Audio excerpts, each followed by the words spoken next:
सभी को नमस्कार। आज के सेशन में हम जो टेस्ट 3 आज हुआ है, टेस्ट नंबर 3, जैसा आप सबको सर्वविदित है कि हमने सेकंड ग्रेड साइंस की जो टेस्ट सीरीज शुरू की है, उसका ये तीसरा पेपर है। और उसके तीसरे पेपर के वीडियो सॉल्यूशन में दुलचंद जी हैं हमारे साथ। और उस पर 2-3 बातें हम करेंगे आज के पेपर पर कि जिस तरीके से अभी टेस्ट हमारे जो चल रहे हैं उसका हम आज तीसरा जो पेपर है, तो बहुत से साथी टेस्ट दे नहीं रहे हैं। तो एक उनसे विनम्र विनती है कि आप टेस्ट जरूर दें।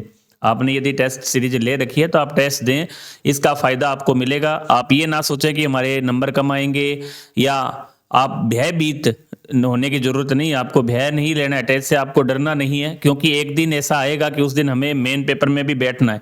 तो उस भय मुक्त वातावरण को दूर करने के लिए हमने ये टेस्ट सीरीज चलाई है, और उसका आप ज़्यादा से ज़्यादा फायदा लें। उसका वीडियो सॉल्यूशन हम दे रहे हैं, इसके साथ साथ बढ़िया जो पेपर पुराने पैटर्न के आधार पर, और उससे संबंधित टीचर जैसे फिजिक्स के अर्जुन जी हैं, बायो मैं करवा रहा हूँ, दुलीचंद जी केमिस्ट्री में आपको वीडियो सॉल्यूशन दे रहे हैं। तो कहीं ना कहीं जो प्रश्न है उनका पैटर्न अच्छा है, उनका वीडियो सॉल्यूशन आपको दिया जा रहा है, तो आप उसका ज़्यादा से ज़्यादा संख्या में लाभ लें।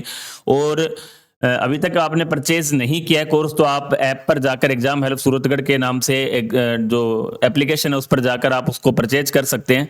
और इसका कंप्लीट 13 से 14 जो टेस्ट हैं वो आपको मिलेंगे, उनका वीडियो सॉल्यूशन मिलेगा। उसके अलावा आपको ये भी पता चलेगा, क्योंकि टेस्ट सीरीज कई साथी ऐसे हैं जिन्होंने अभी कोर्स पूरा नहीं हुआ है, तो वो भी साथ में ज्वाइन कर सकते हैं। क्योंकि आपको कम से कम, आप जैसे आपके पास रिकॉर्डेड कोर्स है, तो आप उसको देखकर, जैसे हमारे जो शेड्यूल है 3 महीने का, तो आपका उस बहाने से सिलेबस निकल जाएगा।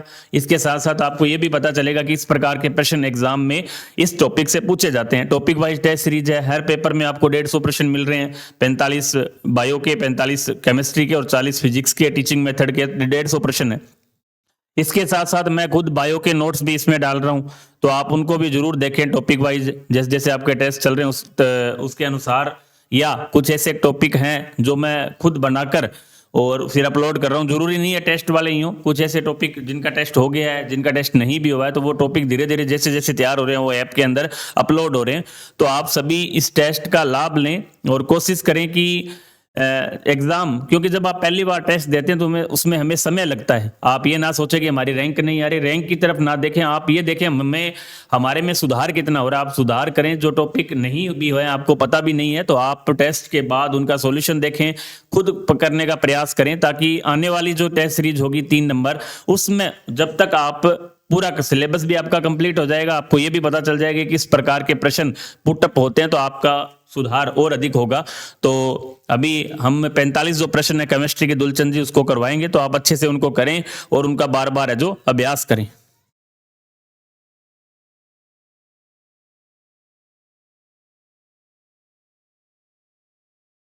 एग्जाम हेल्प के ऑनलाइन प्लेटफॉर्म पे आपका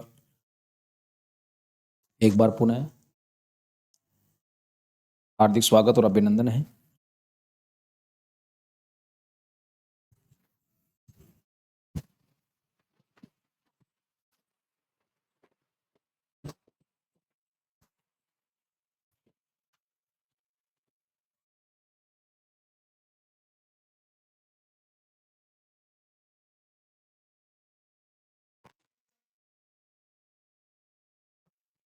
आज हमारा जो टेस्ट हुआ था केमिस्ट्री का,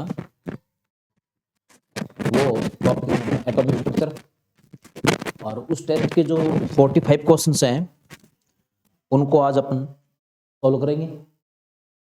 जो टेस्ट पेपर है वो कुछ इस प्रकार से रहा है कि उसमें हर टॉपिक को टच किया गया है, और उस टॉपिक से एक संभावित क्वेश्चन कैसे हो सकता है उसकी भी अपन ने यहाँ जोड़ने का प्रयास किया है। आप उसका सॉल्यूशन देखें। हालांकि कुछ लोगों को लगा कि ये पेपर थोड़ा हार्ड है, मेरे हिसाब से तो ऐसा कुछ नहीं है, क्योंकि टॉपिक को जिस स्तर तक अपन पढ़ा जाए अपने लिए उतना अच्छा रहेगा। कम से कम एटलीस्ट अपने सेकंड ग्रेड तक उसको कवर करें और उसके कंसेप्ट देखें कि कैसे क्वेश्चन फ्रेम हो सकता है, उसको कैसे हमें उसको इनिशिएट करना पड़ेगा, कैसे हम उसको जो है बहुत शॉर्ट तरीके से उसको सॉल्व कर सकते हैं। तो ऐसे बहुत सारे क्वेश्चन आज मैंने इस पेपर में डाले थे, तो अपन उनको एक एक करके सॉल्व करते देखें। सबसे पहला क्वेश्चन है कि निम्न कथनों पर विचार कीजिए। ये कुछ फैक्चुअल पॉइंट्स होते हैं जो कई बार एग्जाम में डायरेक्ट पूछ लेता है। तो पहला है इलेक्ट्रॉन और प्रोटॉन के द्रव्यमान का अनुपात 1:1837 है। मतलब इलेक्ट्रॉन और प्रोटॉन हमें पता है कि एक परमाणु के जो है अपरमाणु कण है, इसमें न्यूट्रॉन भी होता है। तो यहाँ बात हो रही है इलेक्ट्रॉन प्रोटॉन की, तो उनके मास का अनुपात होता है। तो देखो इलेक्ट्रॉन का जो मास होता है वो होता है, प्रोसेस को मैं ये कर लूं, इलेक्ट्रॉन का जो मास होता है वो होता है, अगर केजी में बात करें तो 9.1 इंटू 10⁻31 केजी। और प्रोटॉन का जो मास होता है प्रोटॉन के लिए वो होता है 1.66 इंटू 10⁻24 केजी। ये किलोग्राम में बात हो रही है, ठीक है। अगर इनको ग्राम में चेंज करना हो तो अपन को 10⁻3 से क्या कर देंगे, मल्टीप्लाई कर देंगे, यानी कि ये हो जाएगा 10⁻28, ये हो जाएगा 10⁻24। इसके अलावा कभी कभार इनके मास देखो है ना, मास यूनिट में पूछ लेता है ना, एएमयू में। तो देखो इलेक्ट्रॉन का जो एएमयू में मास होता है वो होता है 0.00549 AMU। यहाँ AMU से मतलब है एटॉमिक मास यूनिट, है ना, परमाणु द्रव्यमान इकाई। प्रोटॉन का जो होता है वो होता है 1.00747 एटॉमिक मास यूनिट, ठीक है। अगर आप इन दोनों का रेशियो करोगे तो आपको जो इनके द्रव्यमान अनुपात मिलेगा वो कितना मिलेगा, 1:1837 मिलेगा, ठीक है। तो ये कथन जो है इसमें से अपने को एस तक समझना, तो ये तो अपना क्या है, राइट है। फिर कह रहे हैं E/M, है ना, इलेक्ट्रॉन के लिए आवेश और उसका द्रव्यमान का निर्धारण थॉमसन ने किया, बिल्कुल सही बात है। और नाभिक का घनत्व 2.4 × 10⁻17 किलोग्राम प्रति मीटर क्यूब होता है। तो इस कथन पे अपने विचार करते हैं। देखो E/M का जो निर्धारण है वो थॉमसन ने किया, बिल्कुल सही बात है। इसमें थॉमसन ने जो एक ट्यूब बनाई, उस ट्यूब में जो गैस भरी, उस ट्यूब का नाम था विसर्जन नलिका। उसमें जो गैस भरी गई उस गैस के लिए, यानी कि उसमें गैस आपने कौन सी भरी है और उसके अंदर इलेक्ट्रोड आपने कौन तत्व बनाए हैं, इन दोनों की प्रकृति E/M को निर्धारित मतलब नहीं करती, यानी इनको प्रभावित नहीं करती। यानी आप शॉर्टकट में कहें तो थॉमसन ने E/M का निर्धारण करने के लिए जो विसर्जन नलिका बनाई, ठीक है, जो विसर्जन नलिका बनाई, बकायदा ये NCERT का अपना टॉपिक है, उसमें ये दे रखा है। उस विसर्जन नलिका में आपने कौन सी गैस भरी है और उसके जो इलेक्ट्रोड है, ठीक है ना, आपने विसर्जन करवाने के लिए जो इलेक्ट्रोड बनाए हैं उस इलेक्ट्रोड की धातु कौन सी है, इन दोनों की प्रकृति पर E/M डिपेंड नहीं करता है। इस बात का भी आपको यहाँ पे ध्यान रखना है, ठीक है। और E/M का निर्धारण किसने किया था, थॉमसन ने किया था, ठीक है। अब ये कह रहा नाभिक का घनत्व 2.4 × 10⁻17 किलोग्राम प्रति मीटर क्यूब होता है क्या, तो ये वैसे फैक्चुअल डाटा अगर आप याद चाहो तो याद कर लो और निकालना चाहो तो इसको निकाल भी सकते हो, है ना। अब निकालें इसको अपन कैसे, देखो हमें पता है कि घनत्व बराबर जो होता है वो होता है द्रव्यमान बटा आयतन, ठीक है। द्रव्यमान यहाँ किसकी बात करें, अपन बात कर रहे हैं यहाँ पे अपने परमाणु के लिए एक नाभिक का। तो जो भी परमाणु है जिसके भी नाभिक का घनत्व करना है तो उसका द्रव्यमान क्या होगा, उसका एटॉमिक मास यूनिट अपॉन उसका आयतन। हमें पता है कि परमाणु जो होता है वो वास्तव में एक गोला होता है, आयतन क्या होगा 4/3 πr³, ठीक है। तो एक परमाणु के लिए अगर एटॉमिक नंबर और मास उसका साथ में लें, ठीक है ना, एटॉमिक नंबर मतलब उसके परमाणु क्रमांक, तो उसके फॉर्म में अगर अपन त्रिज्या निर्धारण करें तो कैसे लिखेंगे, देखो AU बटा में 4/3 पाई।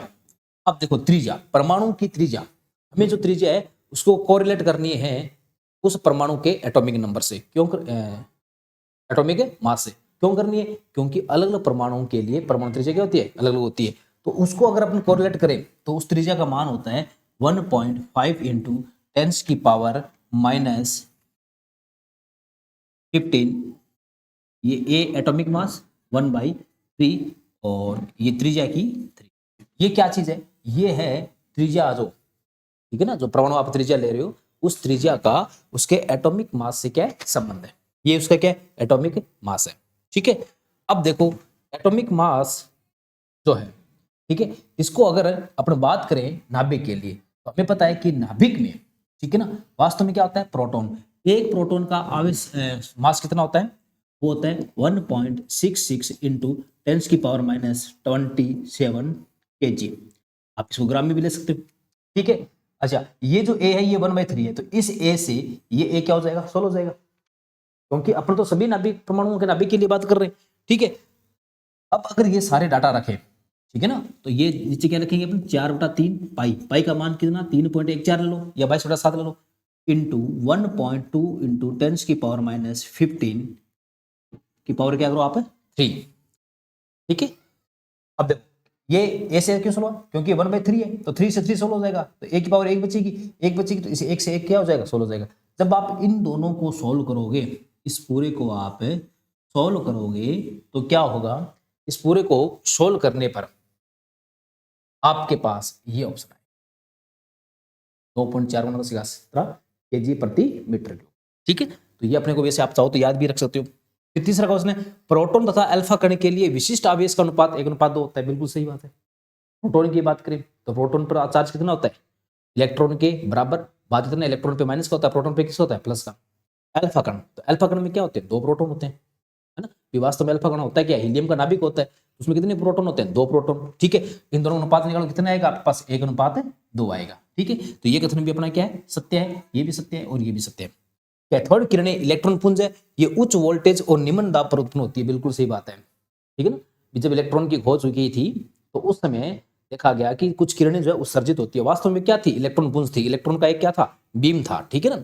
और ये अगर इनको क्रिएट करना है, आपको प्रोड्यूस करना है, तो आपको वोल्टेज हाई रखना पड़ेगा और प्रेशर क्या रखना पड़ेगा, कम रखना पड़ेगा, क्योंकि प्रेशर ज्यादा कर दोगे तो इनकी आपस में टक्कर होने लग जाएगी, एनर्जी वेस्ट होगी, जो रिजल्ट आपको मिलना चाहिए वो नहीं मिलेगा। तो प्रेशर आपको लो रखना है और वोल्टेज क्या रखना है आपको, हाई। हाई वोल्टेज से उनको प्रॉपर मात्रा में काइनेटिक एनर्जी मिलेगी, वो प्रॉपर मात्रा में डिस्टेंस कवर करके आएंगे और आपको अच्छा स्क्रीन पे आके रिजल्ट देंगे। प्रेशर कम रहेगा तो उनके आपस की टक्कर क्या होगी, कम होगी। तो ये जो है ये शर्त बिल्कुल अच्छी है कि अगर आपको कैथोड किरणों से इलेक्ट्रॉन पुंज प्राप्त करना है अच्छा, तो आप क्या करो, वोल्टेज हाई रखो और प्रेशर कम रखो। ये कथन बिल्कुल क्या है, सत्य है। फिर एनोड किरण की प्रकृति गैस की प्रकृति पर निर्भर करती है। बिल्कुल सही बात है ना, क्योंकि वास्तव में जो एनोड किरण है ये है क्या, ये एनोड किरण कुछ नहीं है, कुछ धनावेशित कण होते हैं और ये गैस की प्रकृति पर निर्भर करते हैं। क्यों, क्योंकि आपने जो टेस्ट ट्यूब बनाई है, उस टेस्ट ट्यूब में आपने जो इलेक्ट्रोड बना रखे हैं, इनके बीच में आपने गैस भर रखी है और इन इलेक्ट्रॉन पे आपने क्या किया, हाई वोल्टेज लगाया, ठीक है। ये वास्तव में जो एनोड कण होते हैं ये इस गैस के अवशिष्ट पार्ट है।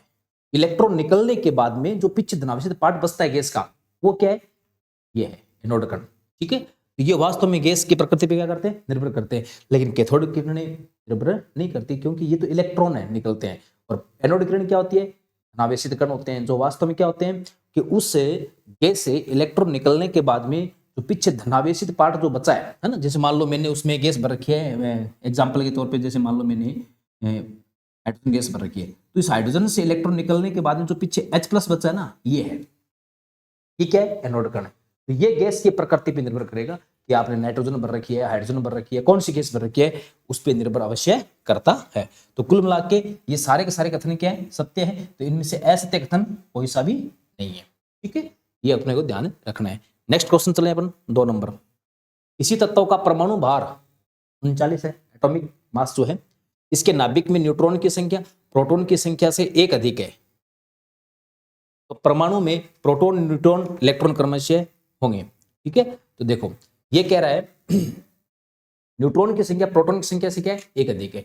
जैसे अगर अपन बात करें तो कोई भी एलिमेंट होता है उसका प्रदर्शन अपन कुछ इस प्रकार से करते हैं, ZA से, जहां ऐड होता है, Z क्या होता है, एटॉमिक नंबर, A क्या होता है, एटॉमिक मास, ठीक है। अब इसमें कह रहा है कि जो एटॉमिक मास है वो 39 है, ठीक है। ये कह रहा है न्यूट्रॉन की संख्या प्रोटॉन की संख्या से 1 अधिक है, ठीक है। न्यूट्रॉन की संख्या प्रोटॉन की संख्या से क्या है, 1 अधिक है।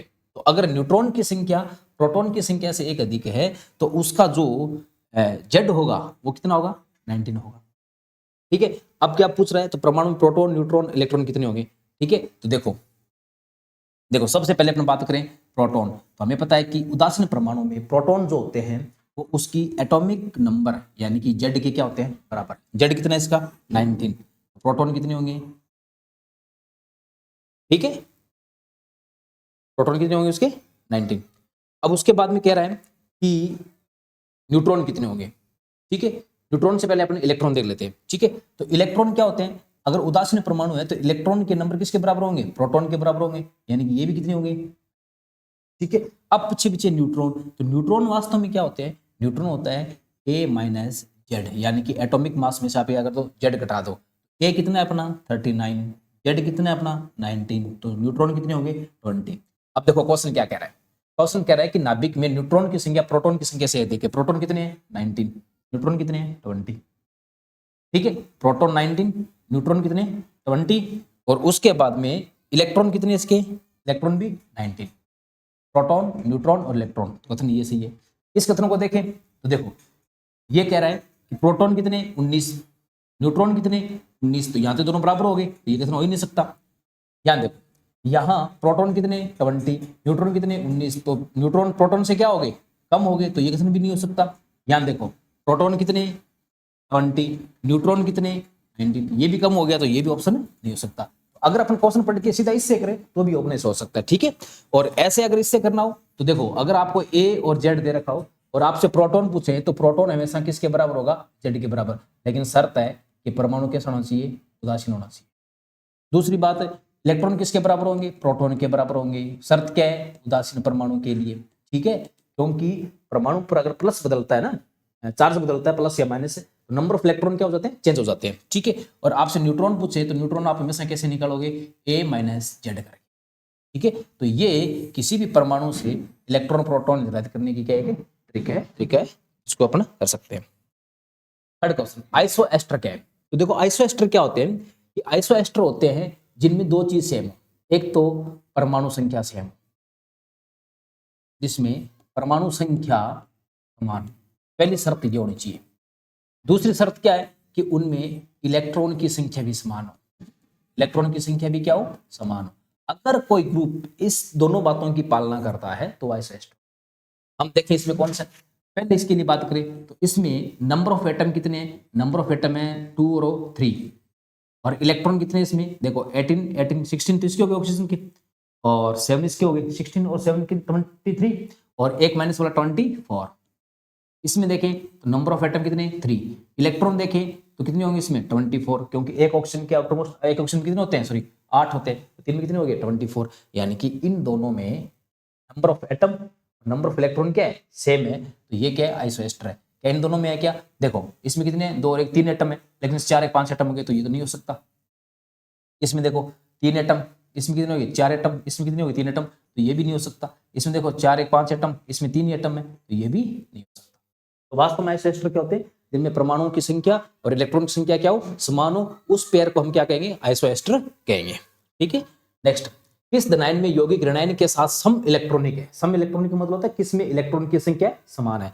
तो इन सब में देखें तो देखो सबसे पहले बात करें NaCl की, तो NaCl में धनायन कौन सा है, NaCl में धनायन है Na+ और Cl-। Na+ इलेक्ट्रॉन कितने होंगे 2 8, इसमें कितने होंगे 2 8, मतलब इसमें इलेक्ट्रॉन कितने हैं 10, इसमें कितने हैं 18, तो मतलब ये तो इलेक्ट्रॉनिक नहीं है, यहाँ पे धनायन। C2F की बात करें, ये C2F है, तो इसमें भी नहीं हो सकते, क्योंकि ठीक है फ्लोरीन की कितने होंगे F-, ठीक है, तो नहीं हो सकता। Na में नहीं हो सकता। K2S में देखें तो देखो K2S में क्या है, K2S में 2 तो है K+ और एक क्या है S-2, तो K+ में कितने होंगे 2 8,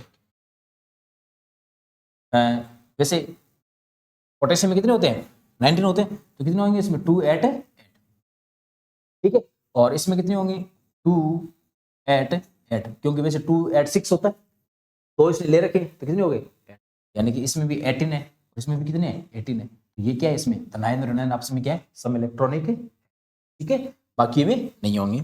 नेक्स्ट क्वेश्चन देखिए, निम्न में से कौन सा कथन हाइड्रोजन परमाणु के लिए बोर मॉडल का भाग नहीं है। कि हाइड्रोजन परमाणु के लिए जो बोर मॉडल दिया गया था उसका इनमें से कौन सा कथन भाग नहीं है। पहला कथन है कि कक्षक में इलेक्ट्रॉन की ऊर्जा क्वांटीकृत होती है, बिल्कुल सही बात है, कि जो कक्षक होते हैं उसमें इलेक्ट्रॉन की जो ऊर्जा होती है वो क्वांटीकृत होती है। कैसे, मतलब कि ऊर्जा जो होती है वो एक संख्या का निश्चित पूर्णांक होती है। ये बात बोर मॉडल में है क्या, बिल्कुल है, वो संख्या निश्चित पूर्णांक कितनी होती है 13.6 इलेक्ट्रॉन वोल्ट, ठीक है, तो ये कथन भी बिल्कुल क्या है बोर मॉडल का भाग है। कक्षक में नाभिक से न्यूनतम दूरी पर स्थित इलेक्ट्रॉन की ऊर्जा न्यूनतम होती है, बिल्कुल सही बात है, जो इलेक्ट्रॉन नाभिक के जस्ट पास में होगा उसकी ऊर्जा उतनी क्या होगी, कम होगी।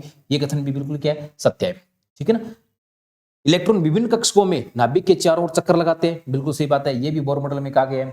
कक्षा में किसी इलेक्ट्रॉन की स्थिति और वेग का एक साथ निर्धारण संभव नहीं है। ये बात तो वैसे सही है, लेकिन ये बोर मॉडल की नहीं है। ये किसके, ये हाइजेनबर्ग के अनिश्चितता सिद्धांत की है। तो मतलब कौन सा हाइड्रोजन बोर मॉडल का भाग नहीं है, वो ये भाग है नहीं है। तो इसका आंसर कौन सा हो जाएगा, आंसर हो जाएगा इसका डी, क्योंकि हमने से पूछा है कि भाग नहीं है, तो भाग कौन सा नहीं है, डी नहीं है। ठीक है। नेक्स्ट अपन बात करें, बोर सिद्धांत के अनुसार हाइड्रोजन परमाणु में निम्न संक्रमणों में से किस में सबसे कम ऊर्जा का फोटोन उत्सर्जित हो। ऐसे क्वेश्चन आते हैं बहुत सारे एग्जाम में।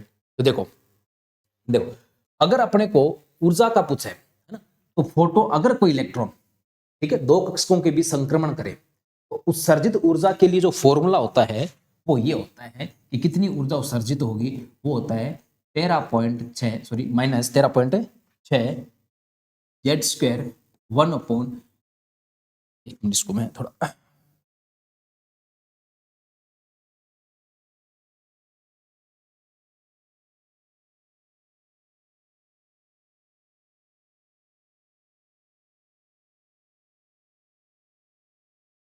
देखो, तो उत्सर्जित ऊर्जा का जो फॉर्मूला होता है दो संक्रमणों के लिए वो होता है डेल्टा ई बराबर 13.6 इंटू जेड स्क्वायर। जेड क्या होता है उसका एटॉमिक नंबर जो भी है, ठीक है, upon 1/n1 square minus 1/n2 square. और ये उत्तर किस में आएगा, आपका इलेक्ट्रॉन वोल्ट में आएगा। ठीक है।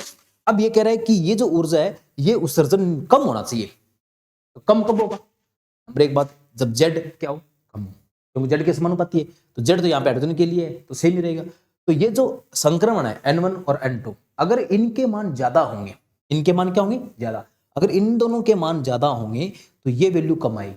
ये वैल्यू कम आएगी तो अपने आप डेल्टा ई का मान क्या आएगा, कम आएगा, है ना। तो देखो अगर n का मान 6 और n का मान 5 हो, 5 और 3 हो, 6 और 1 हो, 5 और 4 हो, तो सबसे पहले देखें अपन, ठीक है ना, 6 से 5 में से, तो ठीक है n1 का मान मान लो 6, n2 का मान मान लो 5 है। तो इन दोनों में से देखें तो ज्यादा अंक कौन से, ये वाले। तो ये तो संख्या कम वाली होगी तो वैसे ही कट गई। हमें तो n के मान क्या चाहिए, हाई चाहिए। अब या तो ये हो सकते हैं या हो सकते हैं। अब दूसरा देखो, इसमें ये हाई मान है और ये क्या है, लो मान है।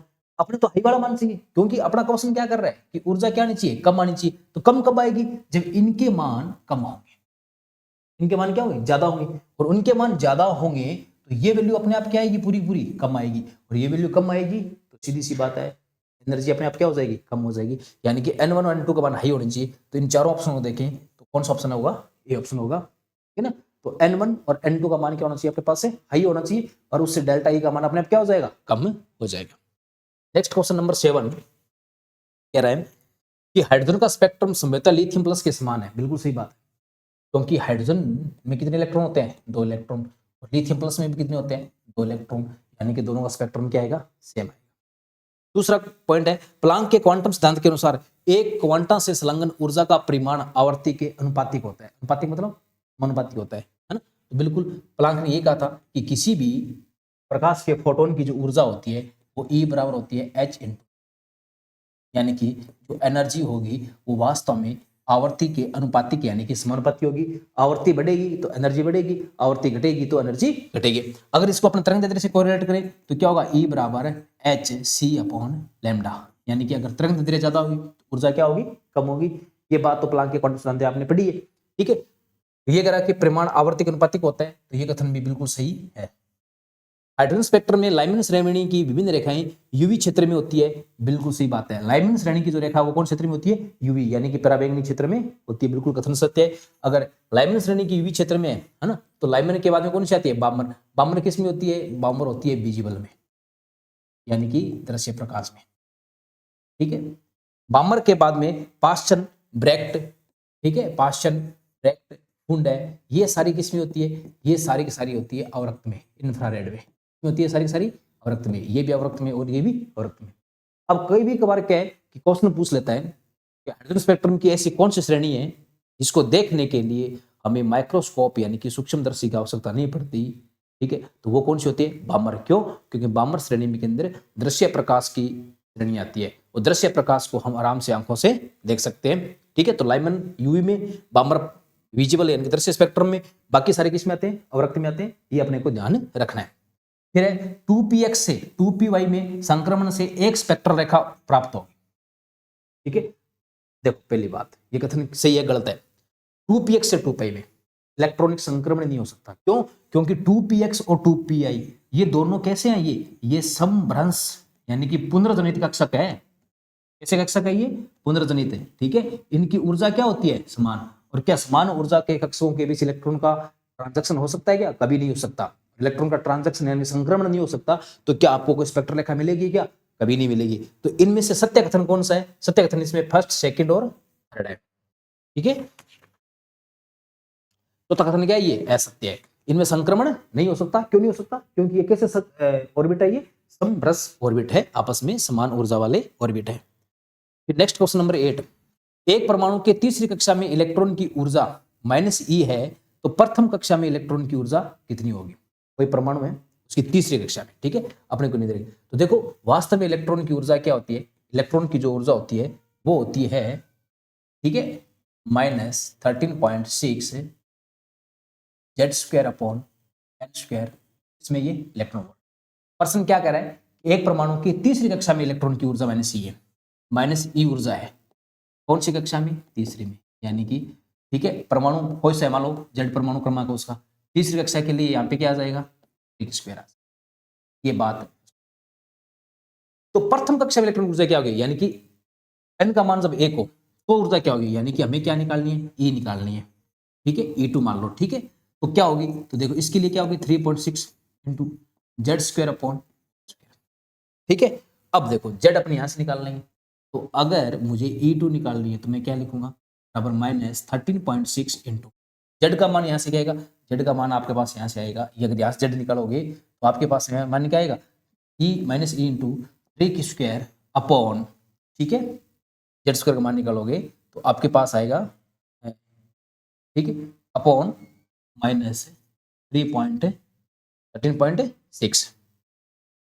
ठीक है,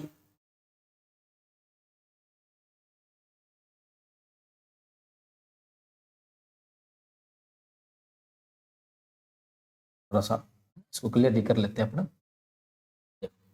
यहां से अगर Z² का मान, Z² जो है ये बराबर आएगा 3² इंटू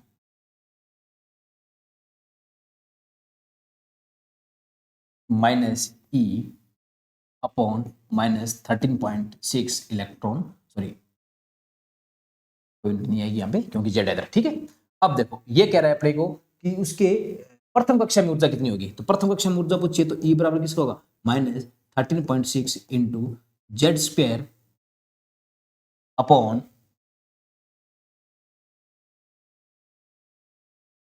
प्रथम कक्षा लेके आ जाएगा 1²। ठीक है, अब देखो इसमें, है ना, अब Z अपने यहां से रख लेंगे।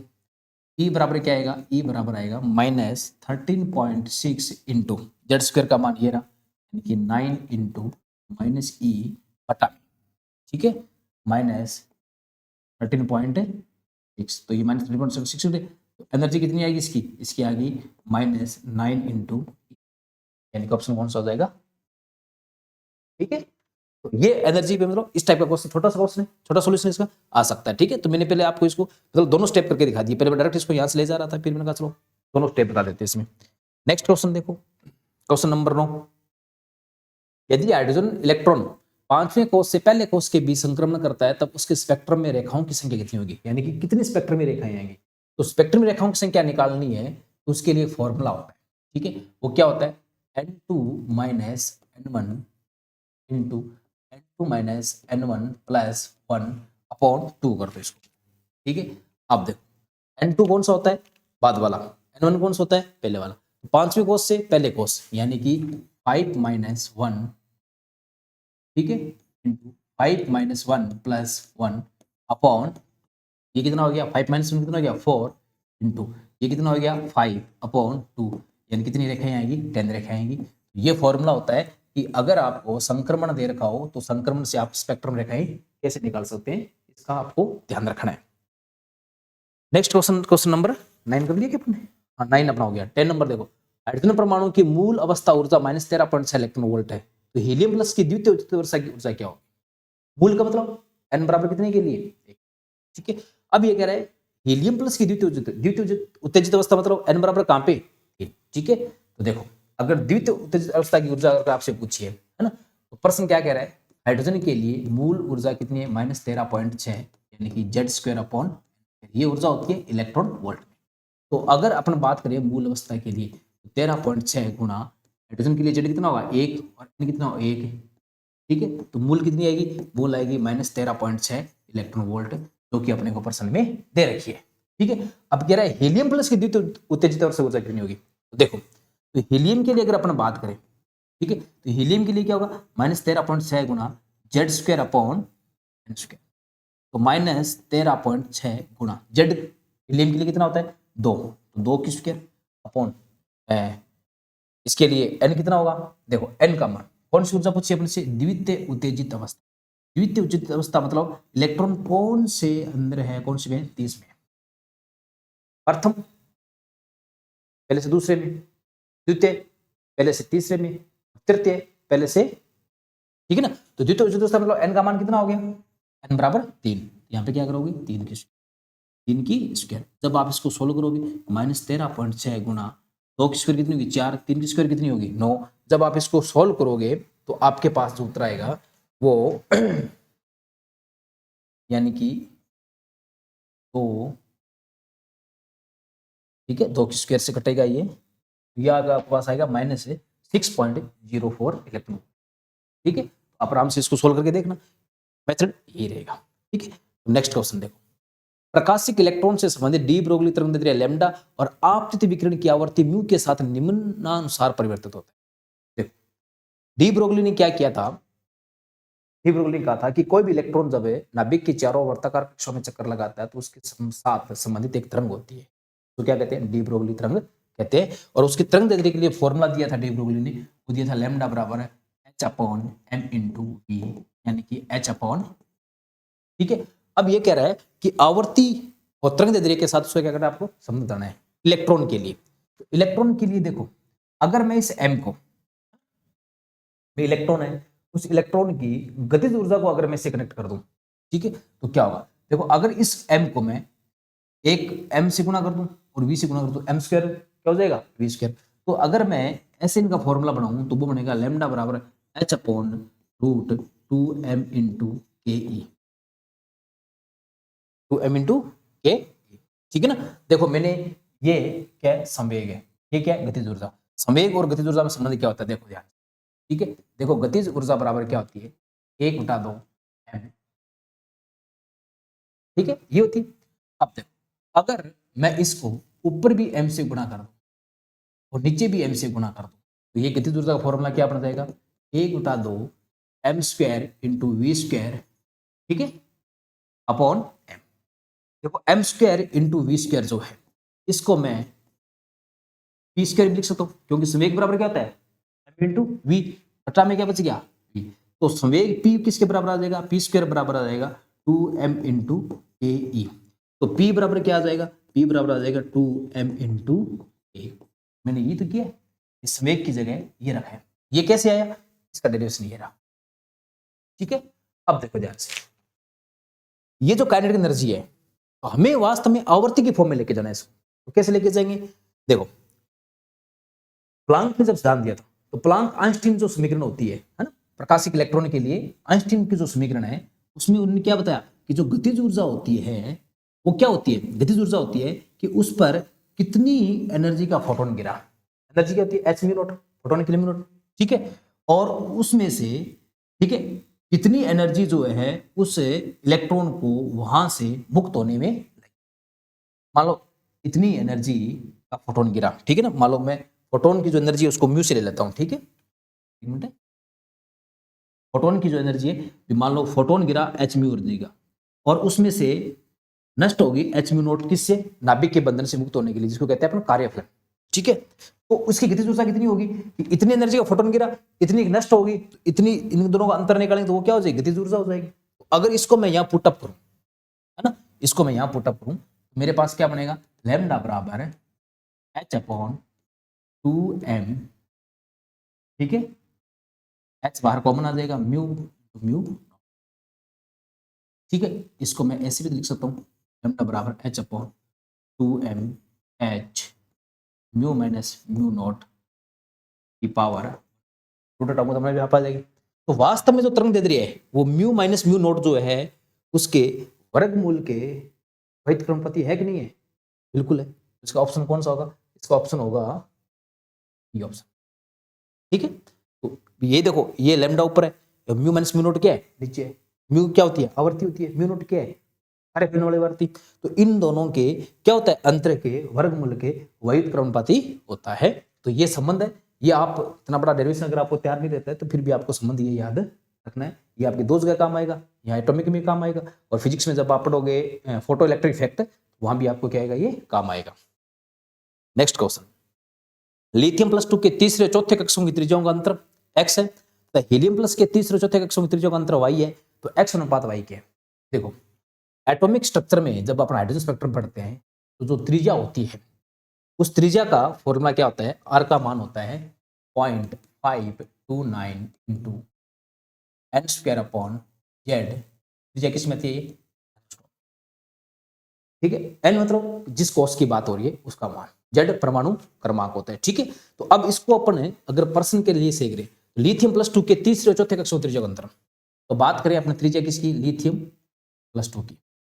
उसके लिए देखो क्या आएगा? 0.529 इंटू, ठीक है, तीसरे और चौथे तो n का स्क्वायर यानी कि 4 स्क्वायर माइनस 3 स्क्वायर बटा में, ठीक है, z लिथियम प्लस 2 के लिए कितना हो गया?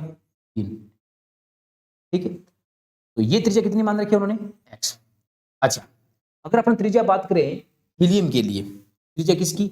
हीलियम प्लस 2 की, तो कितनी होगी? वही 5.29 इंटू, ठीक है, तीसरे और चौथे यानी कि 4 स्क्वायर माइनस 3 स्क्वायर बटा में 2, क्योंकि इसका एटॉमिक नंबर कितना है? 2 है। ये कितनी दे रखी है इसने? y।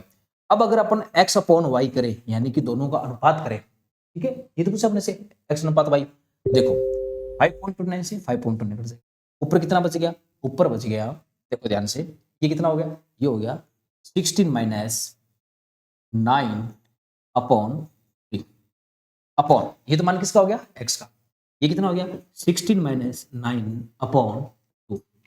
अब देखो इसको अपन सोल्व करेंगे, कैसे लिखेंगे? 16 माइनस 9 कितना हो गया? 16 माइनस 9 हो गया 7, ये 3 क्या आ जाएगा? नीचे। अच्छा, ये 2 कहाँ चला जाएगा? ऊपर। ये 6 माइनस 9 कितना गया? 7। 7 से 7 कट गया यानी कितना आ जाएगा? 2/3।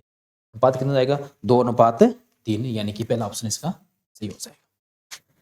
ठीक, बिल्कुल शॉर्ट सा, इतना करने की जरूरत ही नहीं है। आपने पता है कि इस क्वेश्चन को शॉर्टकट तरीके से करते हैं। हमें पता है कि जो त्रिज्या होती है वो वास्तव में n स्क्वायर के समानुपाती, z की क्या होती है? वही समानुपाती। ठीक है, तो हमें सीधा पता है कि r(x) अपॉन r(y) करें तो x, देखो संक्रमण सेम है, तीसरे और चौथे आपका मतलब n की वैल्यू भी क्या रहेगी? सेम रहेगी, यानी कि n भी क्या हो गया? सेम। तो किस पे डिपेंड करेगी? केवल z पे। और z क्या है? वही क्रमपति है, तो zy अपॉन zx। zy कौन सा है? दूसरा है, कितना? 2। और x कितना है? पहला कितना होता है? 3। तो आंसर क्या आ जाएगा? 2/3। अगर ऐसे थोड़ी सी अपना स्मार्ट स्टडी कर ले, ये क्वेश्चन देख लो, 2 लाइन में सोल्व हो गया। वैसे सही इसको तुम पूरा लंबा सोल्व कर लो, है ना? भी अपने ध्यान क्या दिया? हमने देखा कि तीसरा और चौथा, और यहाँ भी क्या है? तीसरे और चौथे, यानी कि दोनों संक्रमण क्या है? सेम है। तो n का मान दोनों के लिए क्या आएगा? सेम आएगा। तो अपने को n पे ध्यान ही नहीं देना चाहिए, अपने को ध्यान किस पे देना चाहिए? जो संख्या दोनों के लिए क्या हो रही है? चेंज यहाँ पे क्या हो रहा है? z हो रहा है, और z क्या है? वही क्रमपति है। तो वहां से अपने इसको सीधा सोल्व कर सकते हैं। ठीक है, तो नेक्स्ट क्वेश्चन देखो, क्वेश्चन नंबर 13। हाइड्रोजन परमाणु का सबसे छोटा तरंग दैर्ध्य लाइमन श्रेणी में λ1 है, तो हीलियम प्लस का बामर श्रेणी में सबसे लंबा तरंग दैर्ध्य होगा। ठीक है, तो ये लाइमन श्रेणी के लिए बात हो रही है, एक किसके लिए बात हो रही है? बामर श्रेणी के लिए। लाइमन में कह रहा है कि सबसे छोटा है और बामर श्रेणी में सबसे क्या है? बड़ा है। ठीक है, तो देखो इसमें कैसे निकाले, तो देखो अगर तरंग दैर्ध्य निकालते हैं हाइड्रोजन स्पेक्ट्रम में तो उसका फॉर्मूला होता है 1/λ। ठीक है, RH जिसको अपन रीडबर्ग कांस्टेंट बोलते हैं। ठीक है, जेड अपन चाहे तो ले सकते हो, और बाकी इसमें देख लेंगे अपन 1/(1 स्क्वायर माइनस 1/(2 स्क्वायर इंटू). ठीक है, अब हाइड्रोजन परमाणु का सबसे छोटा तरंग दैर्ध्य लाइमन श्रेणी के लिए, देखो लाइमन श्रेणी के लिए, लाइमन श्रेणी के लिए कह रहा है कि सबसे छोटा, है ना? अगर सबसे छोटा तरंग दैर्ध्य चाहिए, सबसे छोटा तरंग दैर्ध्य चाहिए तो n1 का मान क्या होना चाहिए और n2 का मान क्या होना चाहिए? तो बात करें लाइमन के लिए तो n1 का मान तो हमेशा क्या होगा? एक ही होगा। लेकिन n2 का मान पूछे तो n2 का मान क्या होगा, अगर सबसे छोटा तरंगदैर्घ्य पूछे तो ट्रांजैक्शन सबसे दूर वाला होना चाहिए, यानी कि n2 का मान कितना होना चाहिए इसमें, इन्फिनिटी यानी कि अनंत होना चाहिए, तब जाकर आपको क्या मिलेगा, सबसे छोटा तरंगदैर्घ्य मिलेगा। ठीक है, तो अगर ये रखोगे आप लैम्डा हाइड्रोजन के लिए, ठीक है ना, लैमिनस श्रेणी के लिए, तो क्या होगा आपका RH 1/n1 का मान कितना, एक स्क्वायर माइनस 1/इंफिनिटी की square into Z, Z hydrogen के लिए कितना होता है, एक स्क्वायर एक, यानी कि आपके पास 1/λh बराबर आएगा RH इंटू, ठीक है, देखो ये कितना हो जाएगा, जीरो हो जाएगा, एक बटा एक, एक में जीरो गया तो पीछे एक बच गया। ठीक है, तो आपके पास 1/λh बराबर क्या आ गया, RH के बराबर। ठीक है, यहां से अगर आप लैम्डा एच निकालो तो वो किसके बराबर हो गया आपके पास, 1/RH के बराबर। ठीक है, ये हो गया। अब हीलियम प्लस का बामर श्रेणी में सबसे लंबा है ना, तो हीलियम प्लस में बामर श्रेणी में सबसे लंबा कैसे निकालोगे, देखो हीलियम प्लस के लिए बामर श्रेणी में अगर सबसे लंबा निकालना है तो ट्रांजैक्शन सबसे छोटा होना चाहिए, यानी कि बामर श्रेणी के लिए n1 का मान कितना होगा, 2 होगा, ये तो फिक्स है। लेकिन n2 का मान कितना होगा, तो सबसे छोटा कौन सा होगा, इसके पास वाला है, यानी कि n2 का मान कितना होगा, 3 होगा। मुझे ये क्वेश्चन क्यों दिया गया, मैंने इतने बताने के लिए मैंने क्वेश्चन दिया था कि सबसे लंबी तरंगदैर्घ्य कहां पे आएगी, सबसे छोटी कहां पे आएगी, सबसे लंबी तरंगदैर्घ्य आएगी जब बिल्कुल पास वाले ऑर्बिट से कक्षक से क्या हो, इलेक्ट्रॉन का ट्रांजिशन हो। सबसे छोटी कब आएगी, जब ट्रांजिशन का अंतर क्या हो, बहुत ज्यादा हो।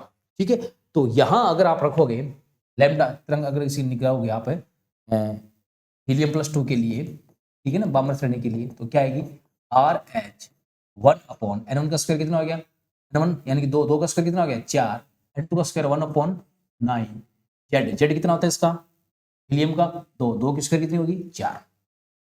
ठीक है, अब अगर आप ये यहां से RS निकाल करके और इन दोनों को आप पूछोगे, ठीक है, अंतर निकालोगे, जैसे मान लो ये हीलियम प्लस 2 का हो गया, ये हीलियम प्लस का हो गया, है ना, तो देखो इसमें अगर आप निकालोगे 1/हीलियम प्लस 2, ये कितना आएगा, ये आएगा, अगर ये आप निकालोगे, इसको सोल्व करोगे तो ये आपके पास आएगा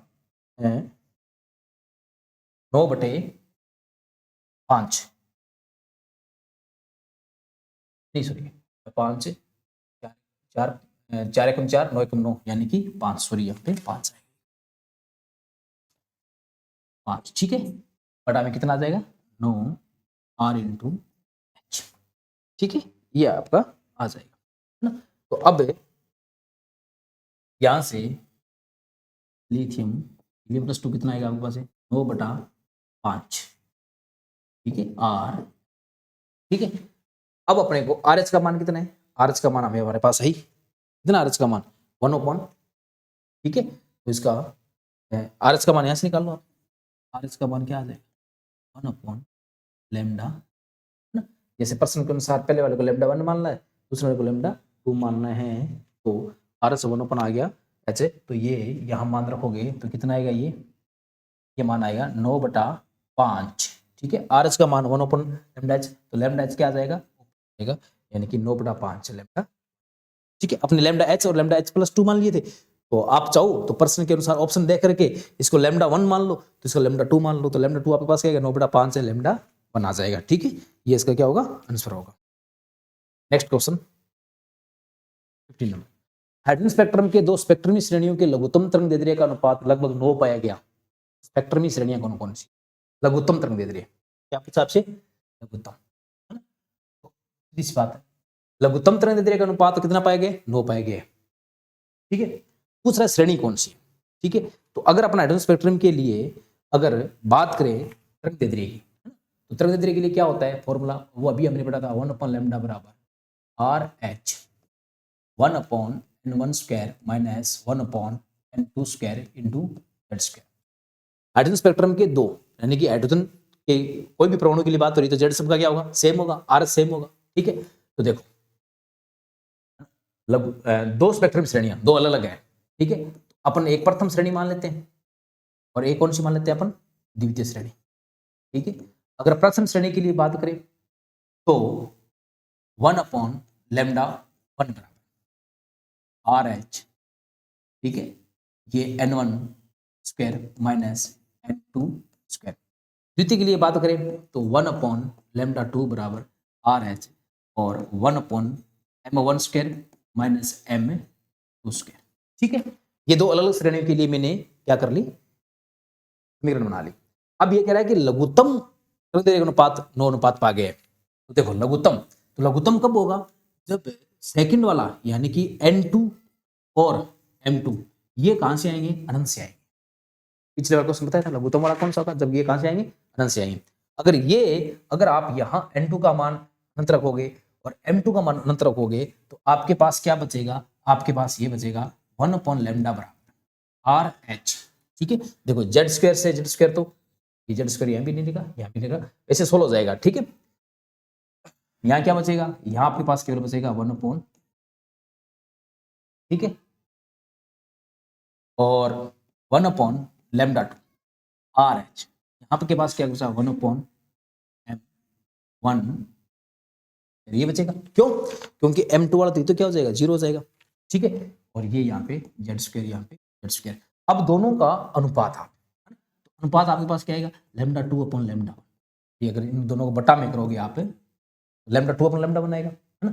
आर एच से आर एच क्या करेगा, कट जाएगा। ऊपर क्या बचेगा, m1², नीचे क्या बचेगा, n1²। ठीक है, z से z भी क्या करेगा, कट जाएगा। ठीक है, इन दोनों का अनुपात कितना है, 9 पाया गया, यानी कि 9 बराबर m2² बटा स्क्वायर। ठीक है, तो मतलब अगर आप इधर से स्क्वायर हटाओगे तो ये कितना आएगा, 3/1 आएगा, m2 बटा, यानी कि n1 का मान तो 1 होगा और m2 का मान कितना होगा, 3। m1 का मान सॉरी, m1 का मान कितना होगा, 3 होगा। तो n1 का मान 1 किसके लिए होता है, लेमन के लिए, पहला कौन सा होगा, m1 का मान 3 किसके लिए, यानी कि यहाँ n1 वैल्यू 3 किसके लिए होती है, लाइमन बामर पासन के लिए। आंसर क्या हो गया। ठीक है, अब इसको शॉर्टकट तरीके से भी कर सकते हो आप। हाइड्रोजन स्पेक्ट्रम है मतलब जेड सेम है, आर सेम है, लघुत्तम है मतलब m2 वाली जीरो क्या हो जाएगी, 0 हो जाएगी। पूछा क्या अपने से यही है, बताओ श्रेणी कौन सी होगी। 9 अनुपात है तो हमें पता है, तरंग दैर्ध्य जो होती है वो श्रेणी के स्क्वायर की क्या होती है, सीधी सी। ठीक है, तो आप क्या कर सकते, सीधा λ1/λ2 कर लो।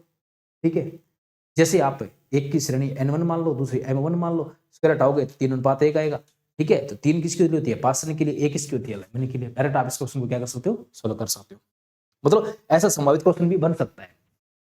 नेक्स्ट क्वेश्चन, यदि एक हाइड्रोजन परमाणु में अन्य बोर कक्षक में स्थित इलेक्ट्रॉन की डी ब्रोगली तरंग दैर्ध्य 1.5 पाई a0 के बराबर है तो n/z का मान कितना। तो डी ब्रोगली क्या कहती है कि कोई भी इलेक्ट्रॉन जब नाभिक के चारों ओर चक्कर लगाता है, ठीक है, तो उसकी प्रवृत्ति जो होती है वो n λ का पूर्ण गुणज होता है। ये डी ब्रोगली कहता है।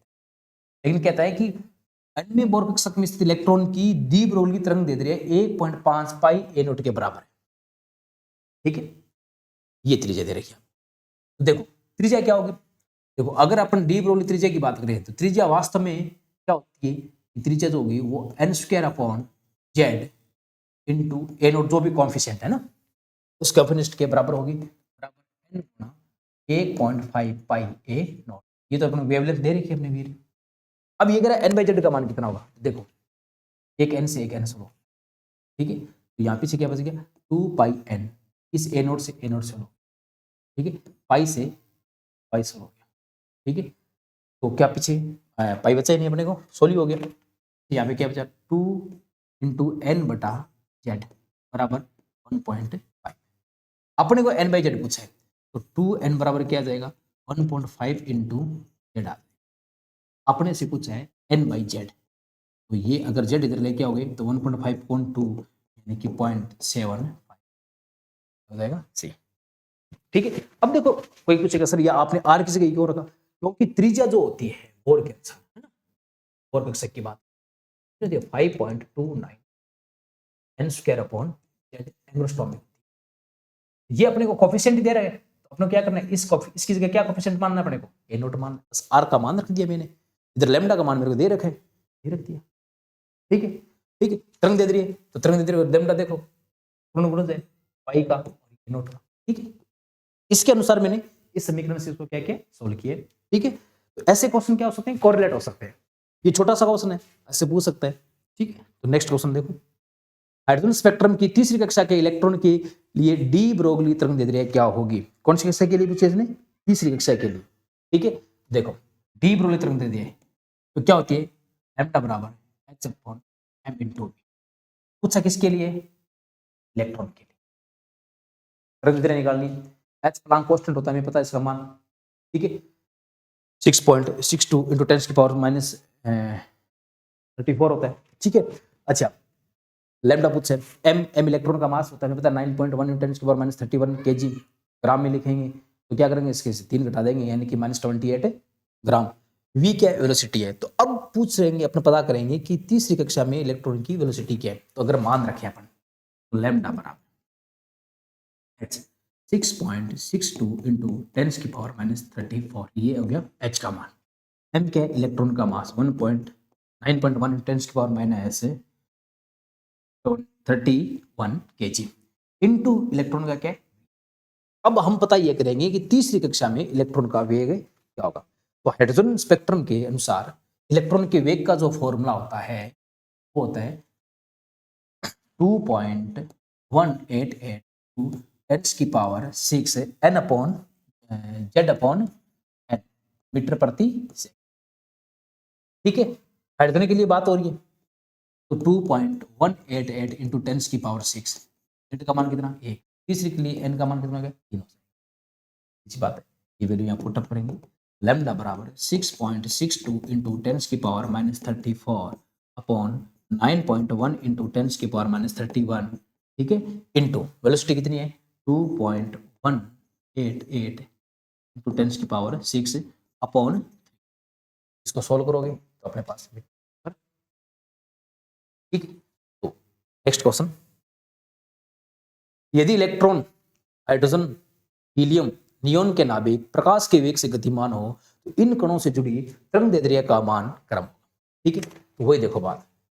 ठीक है, तरंग दैर्ध्य लैम्डा किसके बराबर होती है? h upon m into V. प्रकाश के वेग से यानी कि v क्या हो गया? कांस्टेंट। h तो वैसे कांस्टेंट होता है, तो लैम्डा वही तरंग दैर्ध्य किसके हो गया? m यानी कि मास के। यानी कि जिसका मास ज्यादा तरंग दैर्ध्य क्या होगी? कम। जिसका मास कम उसकी तरंग दैर्ध्य क्या होगी? ज्यादा होगी। ठीक है, तो अब देखो हमें पता है कि सबसे इनमें सबसे ज्यादा मास, अगर मास की बात करें तो मास सबसे ज्यादा किसका होगा? नियोन का। नियोन से कम किसका होगा? हीलियम का। हीलियम से कम किसका होगा? हाइड्रोजन का। सबसे कम मास किसका होगा? इलेक्ट्रॉन। ठीक है, ये मास का क्रम है। तरंग दैर्ध्य का क्रम क्या होगा? उल्टा होगा। तो सबसे ज्यादा तरंग दैर्ध्य किसकी होगी? लैम्डा की अगर बात करें। ठीक है, तो सबसे ज्यादा तरंग दैर्ध्य किसकी होगी? सबसे ज्यादा तरंग दैर्ध्य होगी इलेक्ट्रॉन की। उससे कम किसकी होगी? हाइड्रोजन की। उससे कम किसकी होगी? हीलियम की। और सबसे कम किसकी होगी? ठीक है, इसमें ऐसा ऑप्शन अगर अपन देखें, ऐसा ऑप्शन कौन सा? सबसे ज्यादा इलेक्ट्रॉन की, उससे कम हाइड्रोजन की, उससे कम हीलियम की, उससे कम नियोन। ठीक है, ये क्वेश्चन भी एग्जाम में अपने से पूछ सकता है। इस टाइप का क्वेश्चन भी फ्रेम हो सकता है इस डी ब्रोगली फॉर्मूले पे। नेक्स्ट क्वेश्चन, यदि स्थिति और संवेग की अनिश्चितता समान है तब वेग की अनिश्चितता क्या होगी? हाइजेनबर्ग ने अनिश्चितता का सिद्धांत दिया था और उसमें उन्होंने क्या कहा था कि किसी भी परमाणु के अंदर, किसी भी कक्षक में इलेक्ट्रॉन की जो है स्थिति और संवेग दोनों को एक साथ यथार्थ रूप से ज्ञात नहीं किया जा सकता। उसके लिए उन्होंने समीकरण दी। क्या समीकरण दी? उन्होंने कहा कि delta x into delta P greater than या इक्वल होता है किसके? h अपॉन 4 पाई। ठीक है, अब प्रश्न क्या कह रहा है? स्थिति और संवेग की अनिश्चितता समान हो तो वेग की अनिश्चितता क्या होगी? यानी कि ये कह रहा है कि डेल्टा एक्स जो है बराबर हो डेल्टा पी के। ठीक है, तो क्या देखो, है ना, तो delta P into delta greater than या इक्वल h अपॉन 4 पाई। ठीक है, अपने क्या करना है? अपने को करना है वेग की अनिश्चितता। हमें पता है कि जो संवेग होता है वो किसके बराबर होता है? Mass into velocity. तो ये क्या हो गया? ये हो गया डेल्टा पी स्क्वायर, यानी कि m square into delta we square greater than या इक्वल h अपॉन 4 पाई। ठीक है, अब इसमें पूछा अपने से। ठीक है, तो ये डेल्टा वी स्क्वायर किसके बराबर होगा? ये होगा h upon 4 pi into M square. अगर यहां से आप स्क्वायर हटाओगे डेल्टा ई जो है वो बराबर होगा h upon 4 pi under root 1 upon, क्योंकि m का स्क्वायर की वर्गमूल क्या आ जाएगा? m आ जाएगा। तो H/4 पे ना 4 का भी 12 आ सकता है देखो कैसे 1/m, इसको मैंने जैसे बाद में लिखा है इसको आप पहले भी लिख सकते हो, ठीक है। 4 का 12 आ जाएगा कितना 2, पीछे क्या बचेगा H/5, ये ऑप्शन हो जाएगा, ठीक है। नेक्स्ट क्वेश्चन, एक इलेक्ट्रॉन के वेग का 0.001% तक सही मान 3 गुणा 10 की घात 4 सेंटीमीटर प्रति सेकंड है, उसके स्थान की अनिश्चितता क्या होगी। आपको वेग दे रखा है कि यहां तक इसका सही है, तो आपसे क्या पूछा है, उसके स्थान की अनिश्चितता पूछिए, ठीक है। तो देखो अगर अपन बात करें इसके वेग की, तो पहले संवेग निकालते हैं, इलेक्ट्रॉन का संवेग।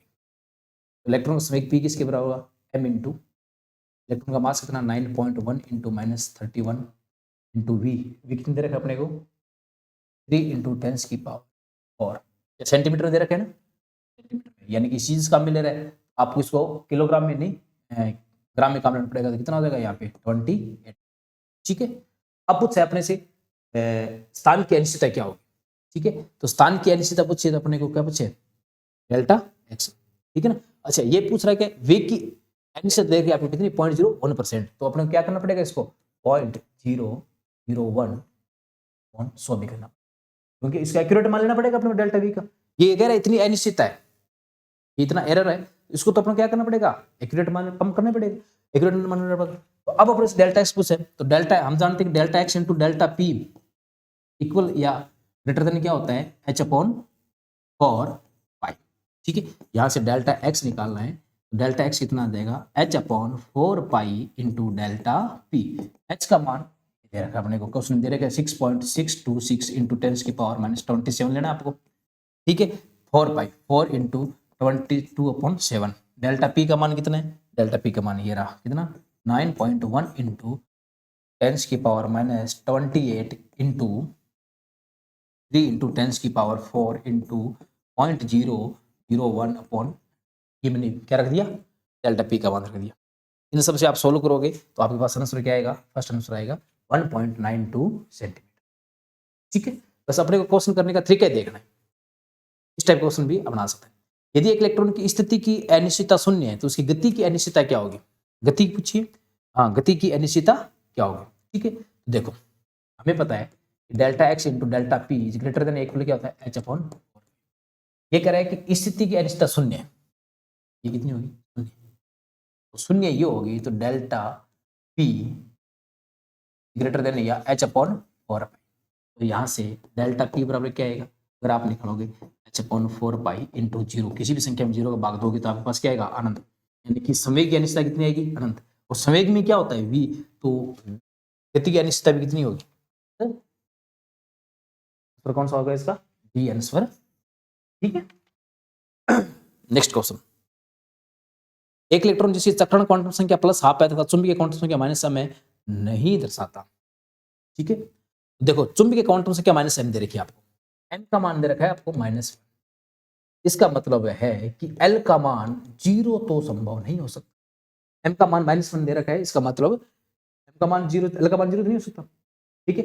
L का मान कितना होगा -1 है, तो अगर अपन लिखे तो -1 0 और +1, यानी कि L का मान कम से कम कितना होगा 3 तो होगा, ठीक है। तो मतलब L का मान 0 नहीं हो सकता, तो ये कह रहा है कि निम्न नहीं दर्शाता।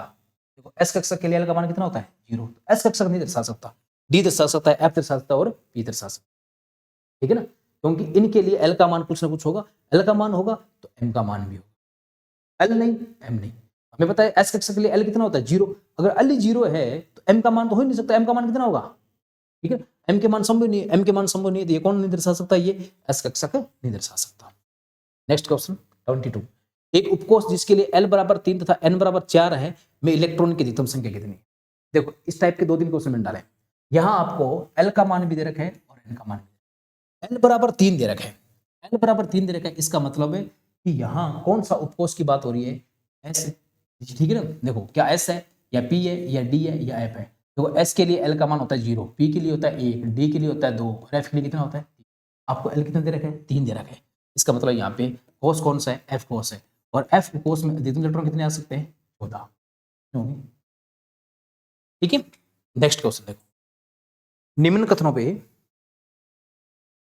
22 हो गया क्या अपना, हाँ यस ठीक है 23। निम्न कथनों पर विचार कीजिए। n बराबर 3, l बराबर 1 और m बराबर 0 के लिए अधिकतम अभिनिर्धारित कक्षकों की संख्या 1 है। ठीक है, तो देखो कैसे। l का मान 1 दे रखा है, l का मान 1 दे रखा है, इसका मतलब यह है कि m का मान, ठीक है, l का मान 1 दे रखा है, इसका मतलब कौन सा कक्षक है ये? p कक्षक है। ठीक है, अधिकतम अभिनिर्धारित कक्षकों की संख्या कितनी है? 1 है। ठीक है, तो अधिकतम अभिनिर्धारित कक्षक जिसके लिए m बराबर 0 का मान 1 हो, क्या हो सकता है? क्या देखो, p कक्षक है तो p कक्षक हमें पता है कि 3 होते हैं, एक px होता है, एक py होता है, एक pz होता है। ठीक है, जब l का मान 1 है तो m के मान आप कैसे रखोगे? -1 0। ठीक है, यानी कि ये जो बीच वाला है ये pz हो सकता है, ये वो pz होगा इसके लिए m का मान कितना होगा? ठीक है ना, pz होगा जिसके लिए m का मान कितना होगा? 0 होगा। तो m l का मान अगर 1 है तो m बराबर 0 वाला कक्षक 1 ही होगा, और वो कौन सा होगा? pz होगा। ये भी अपने को रखना है। पहला ऑप्शन बिल्कुल क्या है? सही है। दूसरा क्या कह रहा है? n बराबर 5, ms बराबर 1/2 से संबंधित कक्षकों की संख्या कितनी होगी? 25 होगी। देखो यहां आपको n का मान दे रखा है, m का मान दे रखा है, लेकिन l की बात नहीं कह रहा है। फिर पूछ रहा है कक्षक कितने होंगे, तो देखो कक्षक जो होते हैं, अगर आपको n का मान दे रखा हो, l का मान नहीं दे रखा हो, तो कक्षक आपसे पूछे तो देखो n का स्क्वायर कर दो तो आपके पास क्या आ जाएगी? कक्षक संख्या। यहाँ पे कितना है? यहाँ पे 5, तो 5 की स्क्वायर कितनी होगी? 25। बिल्कुल बात क्या है ये? मुक्त गैसीय परमाणु की चुंबकीय क्वांटम संख्या कक्षक के विशिष्ट अभिविन्यास से संबंधित होती है। बिल्कुल सही बात है। चुंबकीय क्वांटम संख्या होती है वो वास्तव में कक्षक के, ठीक है ना, ओरिएंट को, यानी कि कैसे कक्षक का अभिन्यास होगा, अरेंजमेंट होगा, उसको क्या करती है? रिप्रेजेंट करती है। बिल्कुल सही बात है। n बराबर 4, l बराबर 3 के लिए कक्षकों की कुल संख्या कितनी होगी? 16 होगी। अब देखो l बराबर 3, यहाँ पे n का मान दे दिया, l क्या दे दिया, और आपसे पूछा क्या? कक्षकों की कुल संख्या। तो कक्षकों की कुल संख्या आप कैसे निकालोगे? वही n स्क्वायर करके, यानी कि 4 की स्क्वायर कितनी होगी? 16 होगी। ठीक है, 4 ऑप्शन। ठीक है ना। अब देखो यहां पे, यहां इसमें एक मिनट आप ध्यान देना, ये जो पॉइंट है और ये पॉइंट है, इन दोनों पॉइंट में आप एक डिफरेंस देखना। ये क्वेश्चन मैंने इसलिए फ्रेम किया था कि आप गलती का मत, यहां आपको n का मान दे रखे, यहां भी n का मान, यहां आपको चुंबकीय क्वांटम संख्या का मान दे रखे, लेकिन यहां पे l का मान यानी कि द्विविकल्पीय क्वांटम संख्या मान दे रखे। अब ये कह रहे हैं कि कक्षक संख्या कुल कितनी होगी? 16। यहां हमने n का स्क्वायर करके निकाल दिया 25, लेकिन यहां अगर n का स्क्वायर निकालेंगे कितनी आएगी? 16 आएगी, जो कि बिल्कुल क्या है? गलत है। क्यों? क्योंकि यहां आपको l का मान दे रखा है l, और l का मान 3 है तो कौन सा होगा? f है। f में तो अधिकतम कक्षक कितने हो सकते हैं? 7। क्या 16 हो सकता है क्या? कभी नहीं हो सकता। आपको ये ध्यान रखना है, कक्षकों की संख्या पूछी है तो आपको ध्यान रखना है कि आपको क्वांटम संख्या कौन कौन सी दे रखी है। अगर आपको n के साथ में m दे रखा है, s दे रखा है, तो आप n का स्क्वायर कीजिए कक्षक संख्या निकालने के लिए। अगर आपको n के साथ में, मुख्य क्वांटम संख्या के साथ में द्विवंशी क्वांटम संख्या दे रखी है, तो आप अपना ध्यान द्विवंशी क्वांटम संख्या पे दे, नहीं कि n पर। ठीक है, तो यहां l दे रखा है, इसलिए मैंने 16 को क्या कर दिया? गलत कर दिया। और मैं क्या बताऊंगा कि l का मान 3 किसके लिए होता है? f के लिए, और f के लिए होगा तो सीधी सी बात है कि कक्षकों की कुल संख्या कितनी होगी? उसमें 7, क्योंकि f कक्षक में, f कोष में कितने कक्षक होते हैं? 7 कक्षक होते हैं और 14 इलेक्ट्रॉन होते हैं। ठीक है, तो ये कथन अपना क्या हो गया? गलत हो गया। द्विविकल्पीय क्वांटम संख्या कोणीय संवेग से संबंधित है। बिल्कुल सही बात है, कोणीय संवेग से संबंधित है। ठीक है, तो अपना इसमें से सत्य कथन कौन सा है? सत्य इसमें से पहला है, दूसरा है और तीसरा है, और पांचवा है। पहला, दूसरा, तीसरा और पांचवा, यही इसके क्या हो जाएगा? बी। ठीक है, थोड़ा सा इन दोनों ऑप्शनों पे बड़े गौर से आप देखिएगा कि अगर आपको n और n के अलावा कोई चुंबकीय क्वांटम संख्या दे रखी हो, स्पिन क्वांटम नंबर दे रखा हो, तो कक्षक संख्या निकालने हो, n का स्क्वायर करो। अगर आपको n के साथ l दे रखा हो तो आपको स्क्वायर नहीं करना है, फिर आपको अकॉर्डिंग टू l क्या करना है? कक्षकों की संख्या निर्धारित करनी है। नेक्स्ट क्वेश्चन, एक इलेक्ट्रॉन की मुख्य क्वांटम संख्या 3 है तो इसके उपकोष और कक्षकों की संख्या कितनी होगी? देखो अगर ये कह रहा है n का मान 3 है, सीधी सी बात है उपकोष भी कितने होंगे? इसमें 3 होंगे। ठीक है, और कक्षकों की संख्या आपसे पूछी है तो कक्षक देखो यहाँ पे मुख्य क्वांटम संख्या दे रखे, आपको l वगैरह कुछ नहीं दे रखी, कक्षकों की संख्या पूछी है तो क्या कर दो आप? n स्क्वायर कर दो, यानी कि n स्क्वायर यानी कि 3 का स्क्वायर क्या कर दो? 9। तो उपकोष कितने होंगे? 3, और कक्षक कितने होंगे? 9, यानी कि 3 और B option. Next question, chromium के 19वें इलेक्ट्रॉन के लिए क्वांटम संख्याओं के मान का सही विकल्प है ना। तो देखो क्रोमियम, इसका परमाणु क्रमांक 24 होता है, इसके लिए इलेक्ट्रॉन कॉन्फ़िगरेशन लिखिए, क्या लिखे होंगे? 1s2 2s2 2p6 3s2 3p6 3p6 4s2 3d4। लेकिन वास्तव में क्या होता है कि ये 4s1 3d5 होता है, क्योंकि ऐसा होने से अर्धपूर्ति विन्यास होने से वो स्थायी हो जाता है। अब इसका 19वां इलेक्ट्रॉन कौन सा है? 19वां इलेक्ट्रॉन अगर आप गिनोगे ये 4s1 वाला होगा, ये इसका क्या है? 19वां इलेक्ट्रॉन है। 19वें इलेक्ट्रॉन के लिए n का मान कितना हो गया? ठीक है, s है, l का मान कितना हो गया? 0 हो गया। ठीक है, अगर l का मान 0 है तो m का मान कितना भी होगा? 0 होगा। ठीक है, और s है ना 1 है, तो आप प्लस माइनस हाफ कोई सा भी ले सकते हो। इन ऑप्शन में देखो कि n का मान 4, ये दोनों तो हो ही नहीं सकते। l का मान 0 में, इसमें नहीं है तो ये नहीं।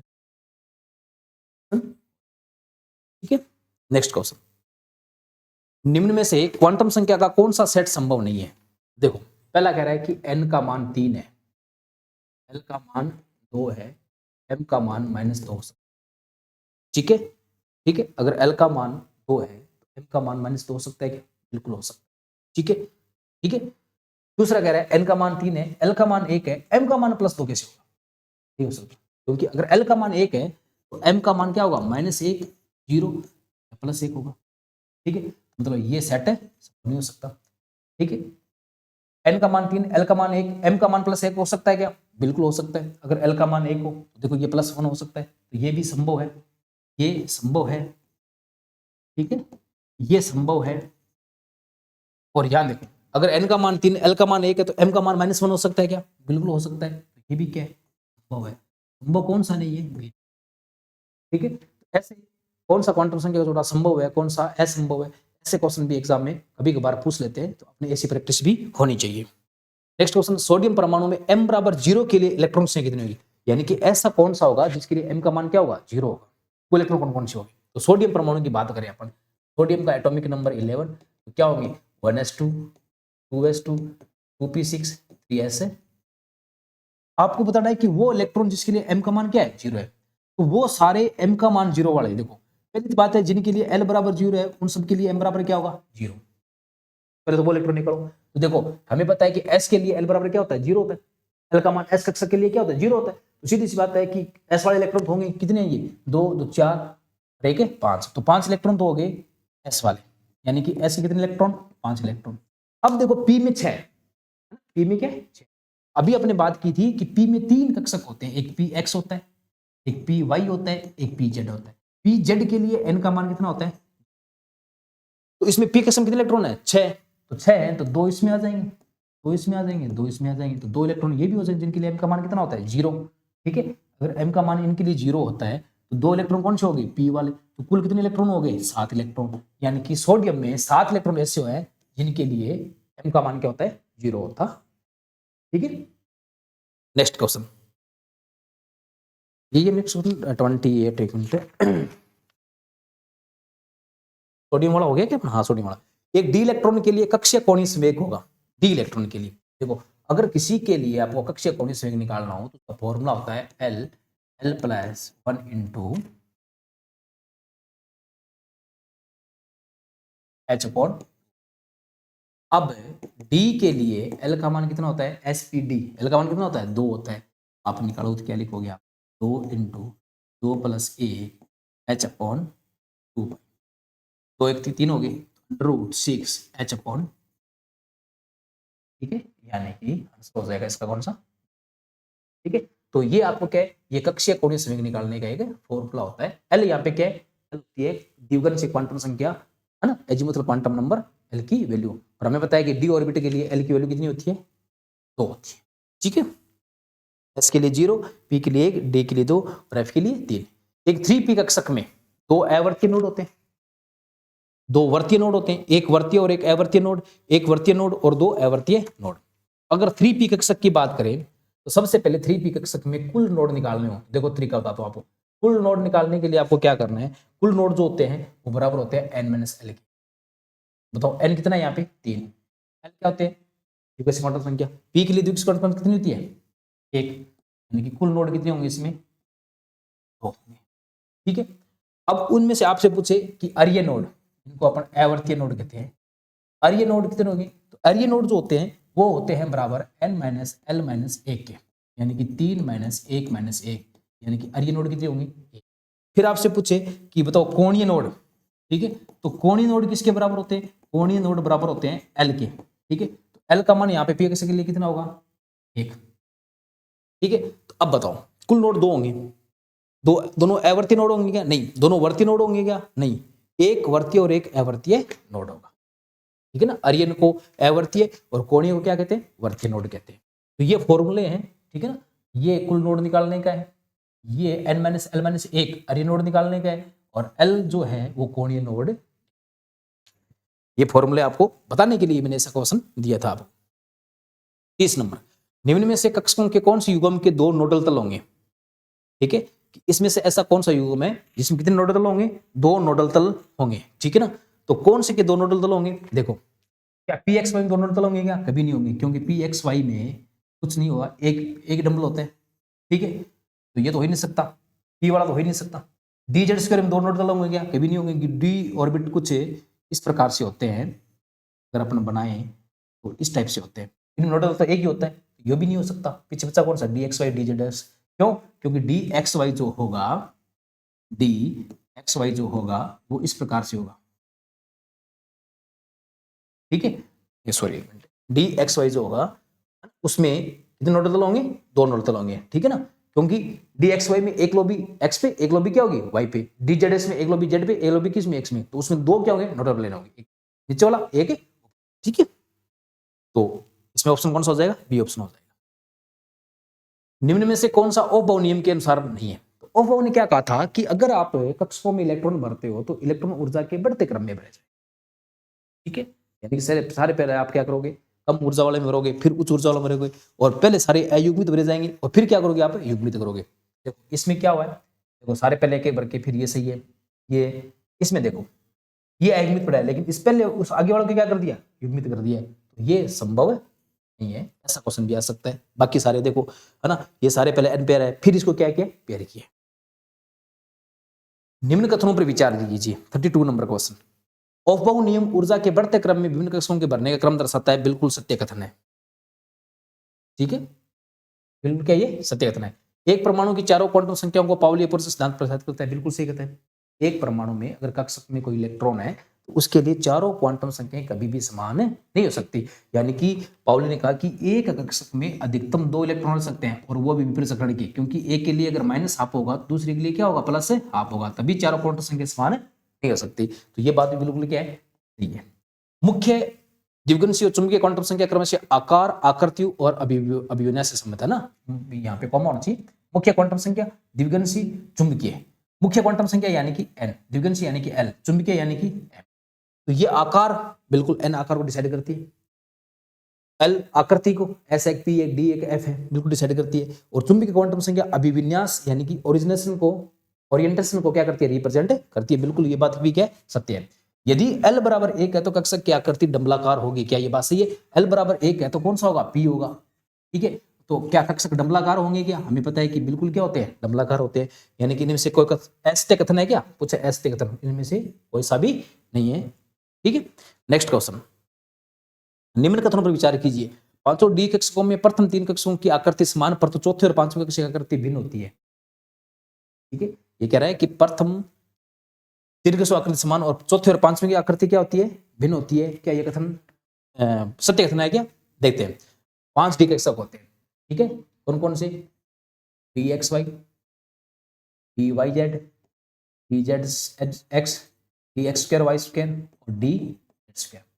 ये कह रहा है कि प्रथम 3 की आकृति सेम होती है, चौथे और पांचवें की आकृति भिन्न होती है। नहीं, पहले 4 की आकृति क्या होती है? सेम होती है, लेकिन पांचवें की आकृति क्या होती है? भिन्न होती है। ठीक है, तो ये कथन क्या हो गया? असत्य हो गया। ठीक है, डी वाई जेड कक्षक के एक्स वाई तल में इलेक्ट्रॉन की प्रायिकता शून्य होगी। बिल्कुल सत्य बात है कि डी वाई जेड कक्षक जो है उसके एक्स वाई तल में इलेक्ट्रॉन की प्रायिकता क्या होगी? शून्य होगी। ठीक है, तो ये बात है एक्स वाई तल में, है ना, क्योंकि डी वाई जेड यानी कक्षक तो कौन से रहेंगे? वाई और जेड में रहेंगी। तो जो एक्स और वाई वाला जो तल है ना, ये देखो, जैसे ये मान लो वाई है, ये जेड है, एक्स वाई वाला तल कौन सा हो गया? ये तल हो गया। इसमें क्या इलेक्ट्रॉन होंगे? क्या नहीं होंगे। यहाँ पे प्रायिकता कितनी होगी? शून्य होगी। कथन बिल्कुल क्या है? सत्य है। 2s में नोडल के अंदर एक होता है। बिल्कुल 2s नोडल के अंदर कितना होगा? एक ही होगा। ठीक है ना, और तरंग यांत्रिकी के अनुसार निम्नतम अवस्था कोणीय संवेग, है ना, कितना होगा h/2 पाई। तो उसने क्या कहा था कि जो कोणीय समीकरण तो वो क्या होता है NH/2 पाई का पूर्णगुणज होता है। तो निम्न अवस्था मतलब n का मान कितना 1, पीछे कितना बचेगा h/2 पाई। यानी कथन इसमें सही कौन कौन सा है, सेकंड है, थर्ड है और फोर्थ है, ये ऑप्शन। ठीक है, नेक्स्ट क्वेश्चन 34 नंबर, 33 नंबर हो गया अपना। हाँ, लिथियम +2 में द्वितीय बोर कक्षक की त्रिज्या कितनी होगी, द्वितीय बोर कक्षक की त्रिज्या। ठीक है, द्वितीय बोर कक्षक की त्रिज्या पूछी है लिथियम +2 में, है ना।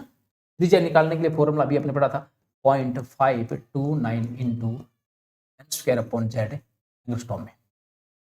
द्वितीय बोर कक्षक त्रिज्या की बात करें 0.29 n² का मान n क्या होती है द्वितीय, द्वितीय का मतलब 2² बटा z यानी कि 3।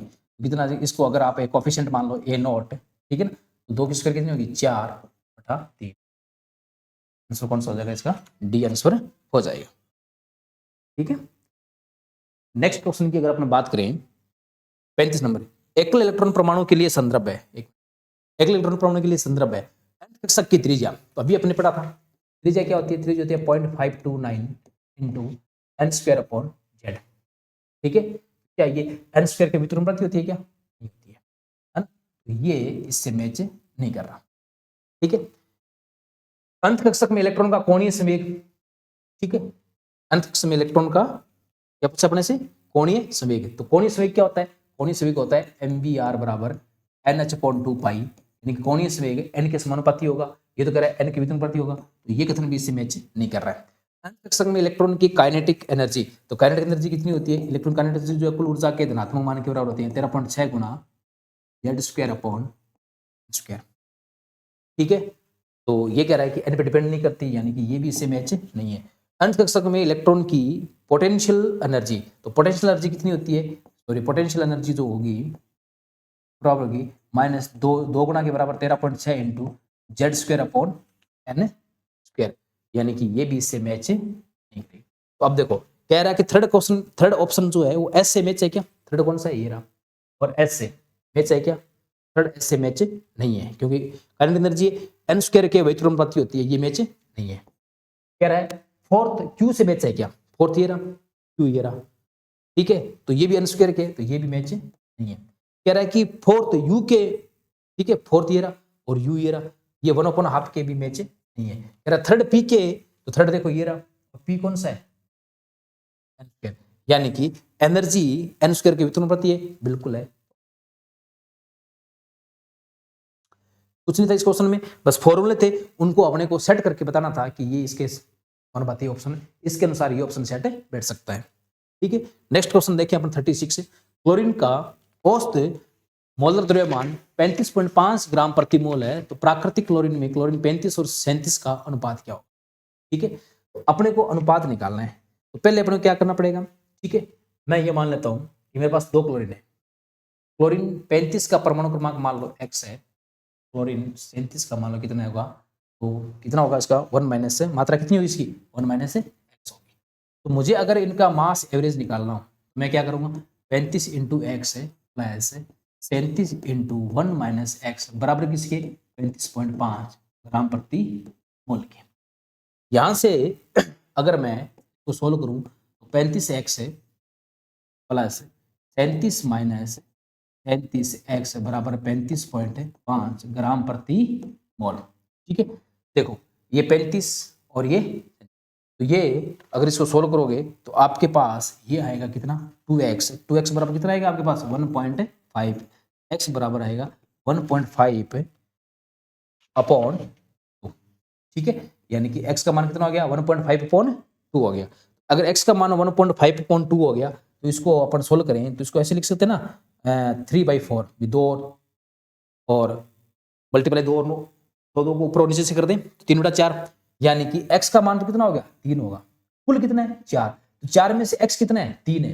ठीक है, तो x कितना होगा 3, तो ये ऑप्शन तो नहीं हो सकता।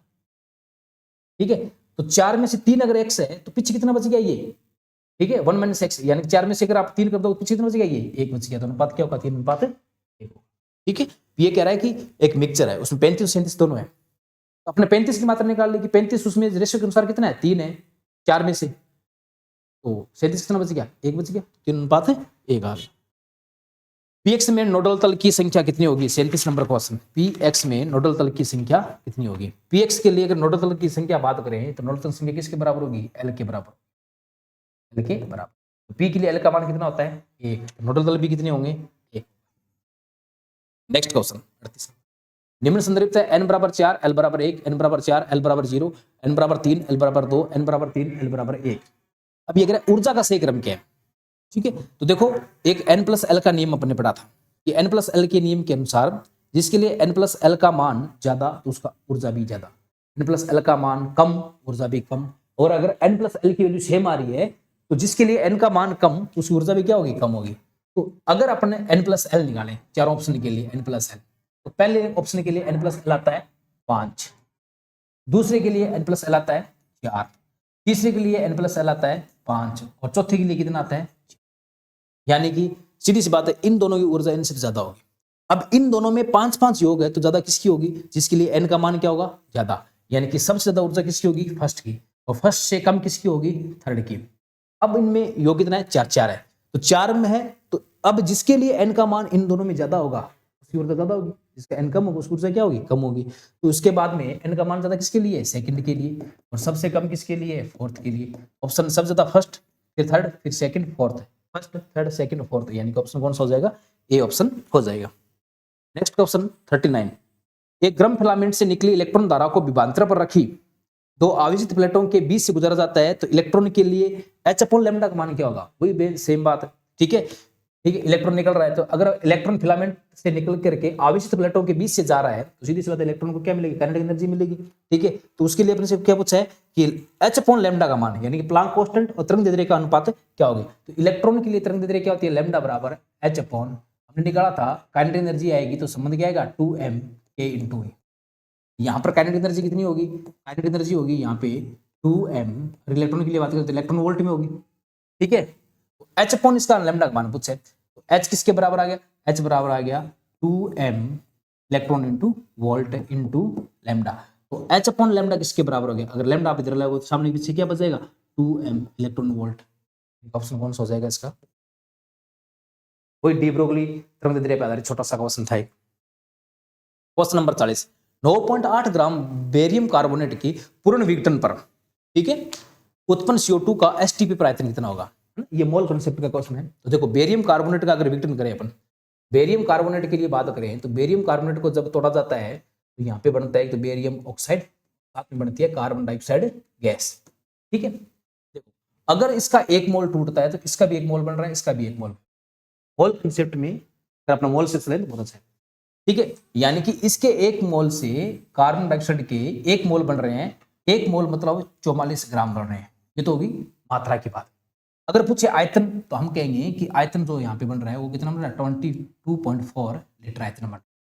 क्योंकि मोल कंसेप्ट में नियम होता है कि 1 मोल से एसटीपी पर जो गैस का आयतन होता है वो कितना होता है? 22.4 लीटर होता है। अब ये पूछ रहा है कि 9.85 ग्राम, तो इसका 1 मोल, 1 मोल मतलब कितना ग्राम? 197 ग्राम, यानी कि इसका अणुभार कितना होता है? 197 ग्राम होता है। तो इससे कितनी बनेगी? तो देखो 197 ग्राम से बन रही है कितनी? 22.4 लीटर। ये अपने रस समीकरण मिति से देख ले। ठीक है, तो 1 ग्राम से कितनी बनेगी? 1 ग्राम से बनेगी 22.4 बटा 197 लीटर। तो ये पूछ रहा है कि बताओ 9.85 ग्राम से कितनी बनेगी? 9.85 ग्राम से कितनी बनेगी?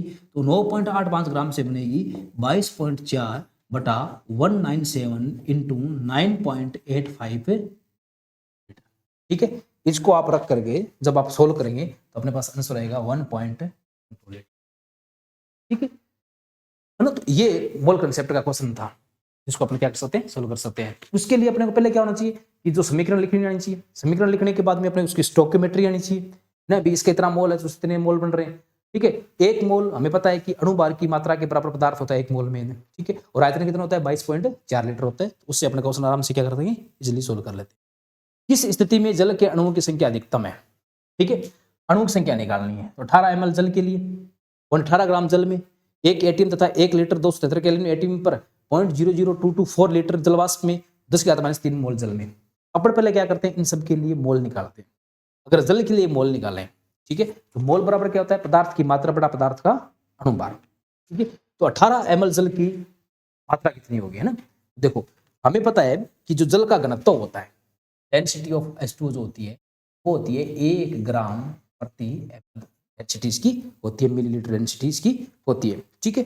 तो अगर अपन इसका वेट निकालें, है ना, इतने घनत्व के लिए इसका वेट कितना आएगा, इसका वेट भी अगर घनत्व बराबर क्या, द्रव्यमान बटा आयतन, वेट क्या होगा, घनत्व इनटू आयतन, आयतन अपन दे रहा कितना 18 ml, ठीक है। तो अपन क्या करेंगे, इसका वेट निकालेंगे तो 18 कितना आएगा, इसका वेट आएगा अपने पास में 18 ग्राम आएगा इसका, ठीक है ना। ये 18 इंटू 1 करेंगे, क्योंकि वेट बराबर क्या होता है, थोड़ा सा मैं इसको पूरा करके दिखा दूं आपको।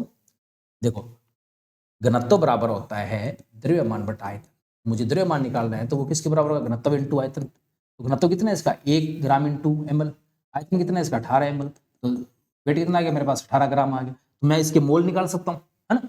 इसके मोल कितने आएंगे, इसके मोल आएंगे 18, ठीक है ना, ग्राम तो वेट आ गया, और जल का अणुभार कितना होता है 18 होता है, 18 बटा 18 यानी कि इसका मोल आ गया 1। एक मोल के अंदर संख्या कितनी होती है अणुओं की, अवोगाद्रो संख्या के बराबर होती है, ठीक है। फिर 0.18 ग्राम जल में, तो 0.18 ग्राम जल में अगर निकालें अपन, ध्यान देखो 0.18 ग्राम जल अपन को मात्रा ही दे रखी है 18 ग्राम, 0.18 ग्राम बटा में 18 अणुभार को भाग से दे दिया अपने, ठीक है। तो ये कितना आएगा, ये आएगा अपना कितना आएगा 0.01, ठीक है, मोल आएगा 0.01 मोल आएगा, 0.01 नहीं आएगा ना, हाँ 0.01, ठीक है। तो इस अणु कितने होंगे 0.01 इंटू Na, मतलब इसमें तो और कम हो गए, ठीक है। फिर एक एटीओ वाली बात है ना, आपको आयतन दे रखा है एसटीपी पे, आयतन दे रखा है तो अपने क्या निकालना है, अपने को अणुभार निकालना है ना। तो एक मोल में कितना होता है 22.4, तो इसका अगर आप अणुभार निकालोगे तो अणुभार कैसे आएगी कि आपको आयतन कितने रखा है 0.00224, एक मोल में कितना होता है 22.4 लीटर, लीटर से लीटर कट के इसको सोल्व करोगे तो आपके पास कितना आएगा 0.0001 मोल आएगा, ठीक है। तो आप में इसमें अणु संख्या कितनी होगी 0.001 इंटू एन, यानी कि इसमें तो और कम हो गई 10 की घात -3 मोल, यानी कि 0.001, ठीक है। ये है तो 0.001 इंटू, पूछा क्या आपने से अणुओं की अधिकतम संख्या, देखो यहाँ सब में दशमलव संख्या से गुणा हो रहा है, अणु सब में क्या हो जाएंगे कम हो जाएंगे, इसमें भी कम हो जाएंगे, इसमें कम हो जाएंगे, इसमें कम हो जाएंगे, तो सबसे ज्यादा किसमें है ये ऑप्शन में, ठीक है। तो अपने को इस क्वेश्चन में कुछ नहीं करना, केवल अपने को मोल निकालना है। अगर अपने को आयतन दे रखे तो पदार्थ की मात्रा निकालो फिर उससे मोल निकालो, ठीक है। या आपको मात्रा दे रखी है तो डायरेक्ट उससे मोल निकाल लो, और हमें पता है कि एक मोल में अणु या परमाणु की जो संख्या होती है वो अवोगाद्रो संख्या के बराबर होती है, ठीक है। नेक्स्ट क्वेश्चन देखो, एक मोल मेथिल एमीन एनटीपी पर नाइट्रस अम्ल से क्रिया करने पर देगी, यानी कि एक मोल मेथिल एमीन अगर नाइट्रस अम्ल से क्रिया करे तो वो क्या देगी, मेथिल एमीन की नाइट्रस अम्ल से अभिक्रिया अपने गाने चाहिए, मेथिल एमीन यानी कि CH3NH2 नाइट्रस अम्ल से क्रिया करे यानी कि HNO2 से रिएक्शन करे तो क्या बनेगा, इस रिएक्शन करने पे एक तो बनेगा मेथिल एमीन जो है वो बनाएगी एल्कोहल, साथ में बनेगी इसमें नाइट्रोजन गैस और साथ में बनेगी इसमें वाटर, ये मॉलिक्यूल, ठीक है। यानी कि इसका एक मोल क्रिया कर रहा है इसके एक मोल से, तो इसका एक मोल बन रहा है, इसका एक मोल बन रहा है, इसका एक मोल, ठीक है।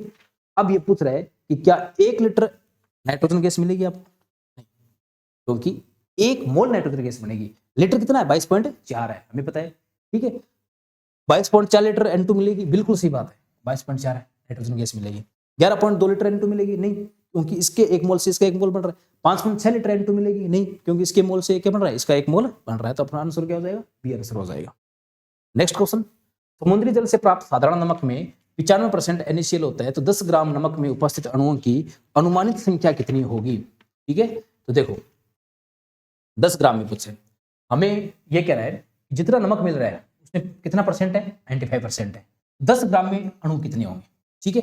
देखो अगर मैं बात करूं NaCl के अणुभार की, NaCl का अणुभार होता है 58.5 ग्राम, ये अणुभार होता है, यानी कि मैं ये कह सकता हूँ 58.5 ग्राम यानी कि कितना 1 मोल, ठीक है। तो मैं ये कह सकता हूँ कि NaCl के 58.5 ग्राम में परमाणुओं की जो संख्या होती है वो होती है अवोगाद्रो संख्या की, ठीक है। तो 1 ग्राम में कितनी होगी Na बटा 58.5 ग्राम, ठीक है, ठीक है। तो बताओ 10 ग्राम में कितनी होगी, तो आप क्या करोगे Na बटा 58.5 ग्राम इंटू 10 ग्राम, इनको आप सोल्व करोगे Na का मान रख करके, ठीक है ना। तो आपके पास कितना आएगा, आपके पास आएगा 1.03 इंटू 10 की पावर 23, 10 ग्राम में इतने होंगे, ठीक है। तो अब ये पूछ रहा है कि इसमें केवल 95% इनिशियल होता है, अणु कितने होंगे, है ना। तो 10 ग्राम में होंगे, होने कितने चाहिए, लेकिन होते कितने हैं, 95%। तो अपने क्या करेंगे 1.03 इंटू 10⁻23 इंटू क्या कर दो उसका 95% निकाल लो। तो इसको सोल्व करोगे तो आपके पास लगभग आंसर जो है कौन सा आएगा, 10⁻23 आएगा इसको हल करने में, ठीक है। नेक्स्ट क्वेश्चन 44, जब AgNO3 को क्रमशः संकुल यौगिक इनके साथ मिश्रित करते हैं तो AgCl का स्टोइकियोमेट्रिक क्रम क्या होगा, है ना, ये भी मोल कॉन्सेप्ट है। देखो इस कंपाउंड को अगर मैं संकुल यौगिक के रूप में लिखूं तो मैं इसमें क्या लिखूंगा कि कोबाल्ट NH3 की होल 6 इंटू Cl3, ठीक है। दूसरा वाला लिखे तो क्या लिखेंगे कोबाल्ट NH3 की होल 5 एक Cl, क्योंकि समन्वय संख्या 6 पूरी करेगा कोबाल्ट अपनी, बाहर कितने बचेंगे Cl2। तीसरा लिखें तो क्या लिखेंगे अपने कोबाल्ट NH3 कितने मोल है, NH3 के 4, है ना, और 2 Cl अंदर और आ जाएंगे समन्वय संख्या 6 पूरी करने के लिए, बाहर कितना बचेगा 1 बचेगा। तो AgCl का, है ना, इन सब में अगर मैं AgNO3 मिलाऊंगा तो AgNO3 क्या करेगा, रिएक्शन करेगा। देखो इसके साथ रिएक्शन करेगा तो 3 AgCl बनाएगा, इसके साथ रिएक्शन करेगा 2 बनाएगा, इसके साथ रिएक्शन करेगा 1 बनाएगा। क्यों, क्योंकि यहाँ पर 3 क्लोरीन उपलब्ध है, यहाँ पर 2 है, यहाँ पर 1 है। तो बनने वाले AgCl का स्टोइकियोमेट्रिक कॉन्फिगरेशन क्या होगा, 3 2 1 3 2 3 2 1, इसका आंसर होगा, ठीक है। नेक्स्ट क्वेश्चन देखो, नाइट्रोजन गैस हाइड्रोजन गैस से अभिक्रिया करके अमोनिया बना रही है, के लिए दी गई निम्न अभिक्रिया में हाइड्रोजन को सीमांत अभिक्रमक के रूप में चलो, ये वर्सेस डिपार्टमेंट में आया क्वेश्चन है। इसमें से सीमांत यानी कि लिमिटिंग रिएजेंट कौन सा है, कौन सी रिएक्शन के अंदर होगा। तो देखो देखो पहले इस रिएक्शन को देखो ध्यान से, नाइट्रोजन गैस रिएक्शन कर रही है हाइड्रोजन गैस के साथ में और बना क्या रही है, बना रही है अमोनिया गैस। इसका 1 मोल इसके 3 मोल से रिएक्शन कर रहा है, क्या बन रहे हैं 2 मोल, ठीक है। तो हम इन सब में मोल निकालेंगे, ठीक है। देखो इसमें नाइट्रोजन के 14 ग्राम है, मोल कितना आएगा, मोल कैसे निकालेंगे, वही 14 बटा नाइट्रोजन का अनुपात कितना था 28, यानी कि कितना आएगा इसका मोल, आधा मोल आएगा 0.5। हाइड्रोजन का 4 ग्राम कितने मोल आएंगे 2 ग्राम, इसके 1 मोल इसके 3 मोल, इसके 1 मोल कितने मोल चाहिए, इसके 3 मोल चाहिए। तो आधे मोल को कितने चाहिए 1.5 चाहिए, आधे मोल को क्या चाहिए 1.5 चाहिए, यानी कि यहाँ पर हाइड्रोजन मिल जाएगी, तो ये लिमिटिंग रिएजेंट नहीं होगी, ठीक है। फिर नाइट्रोजन का 28 ग्राम, 28 ग्राम मतलब कितना मोल 1 मोल। हाइड्रोजन का 6 ग्राम, 6 ग्राम मतलब कितना मोल 3 मोल। एक के लिए कितने चाहिए 3 चाहिए, बिल्कुल मिल जाएगी, यानी कि यहाँ पे लिमिटिंग रिएजेंट नहीं होगा। फिर देखो नाइट्रोजन का 56 ग्राम, 56 ग्राम मतलब कितने मोल, ऐसे बाकी देख कितने मोल आ जाएंगे 2 मोल, ठीक है। हाइड्रोजन का 10 ग्राम, 10 ग्राम मतलब कितने मोल 5 मोल। 1 मोल कितना चाहिए 3 मोल, तो बताओ 2 कितने चाहिए 6 चाहिए, लेकिन क्या यहाँ पे 6 है क्या, नहीं है, कितने हैं 5 है, मतलब यहाँ पर हाइड्रोजन कम पड़ जाएगी। तो ये जो हाइड्रोजन है ना, ये यहाँ पे क्या होगी लिमिटिंग रिएजेंट होगी। आगे वाले में देखो नाइट्रोजन का 35 ग्राम, ठीक है, नाइट्रोजन का 35 ग्राम यानी कि 35 बटा 28, ठीक है। और हाइड्रोजन का 8 ग्राम, 8 मतलब 8 बटा 2 यानी कि 4 मोल। 35 बटा 28 यानी कि इसका बहुत कम आएगा, ठीक है, 1 पॉइंट समथिंग आएगा, ठीक है। तो 1 मोल के लिए 3 मोल चाहिए, ठीक है। तो 1.05 के लिए कितने चाहिए 4 मोल, यानी कि आसानी से क्या हो जाएगी उपलब्ध हो जाएगी, यानी कि यहाँ पर भी लिमिटिंग रिएजेंट है, ठीक है। तो अपने यहाँ लिमिटिंग रिएजेंट कैसे निकाला, हमने इस रिएक्शन की स्टोइकियोमेट्री देखी कि इसके 1 मोल को इसके 3 मोल चाहिए, तो 2 मोल कितने चाहिए 6, 3 कितने चाहिए 9। तो इसमें देखो ये कह रहा है कि इसका 14 ग्राम इसका 4 ग्राम, यानी कि इसका आधा मोल इसके 2 मोल। तो अगर 1 को 3 चाहिए तो आधे कितना चाहिए 1.5, तो यहाँ पर तो 2 मिल रहे हैं, आसानी से हाइड्रोजन मिल जाएगी उपलब्ध रहेगी। दूसरे में देखो इसका 1 मोल तो इसके 3 मोल बिल्कुल चाहिए मिल गए, लेकिन तीसरे में इसके 2 मोल है नाइट्रोजन के, लेकिन उसका कितना मोल है 5 मोल है। 1 को 3 चाहिए तो 2 कितना चाहिए 6 चाहिए, ठीक। तो 6 चाहिए तो 1 क्या पड़ रहा है कम पड़ रहा है, यानी कि हाइड्रोजन यहाँ पर क्या रहेगी लिमिटिंग रिएजेंट है। इसका आंसर कौन सा हो जाएगा अपना सी आंसर हो जाएगा। इस प्रकार अपने ये आज के क्वेश्चन के है ना 45 क्वेश्चन सोल्व कर लिए। आप आराम से इस सॉल्यूशन को देखें और पेपर को वापस तैयार करें, ठीक है। आपकी उज्जवल भविष्य की कामना के साथ थैंक यू, जय हिंद जय भारत।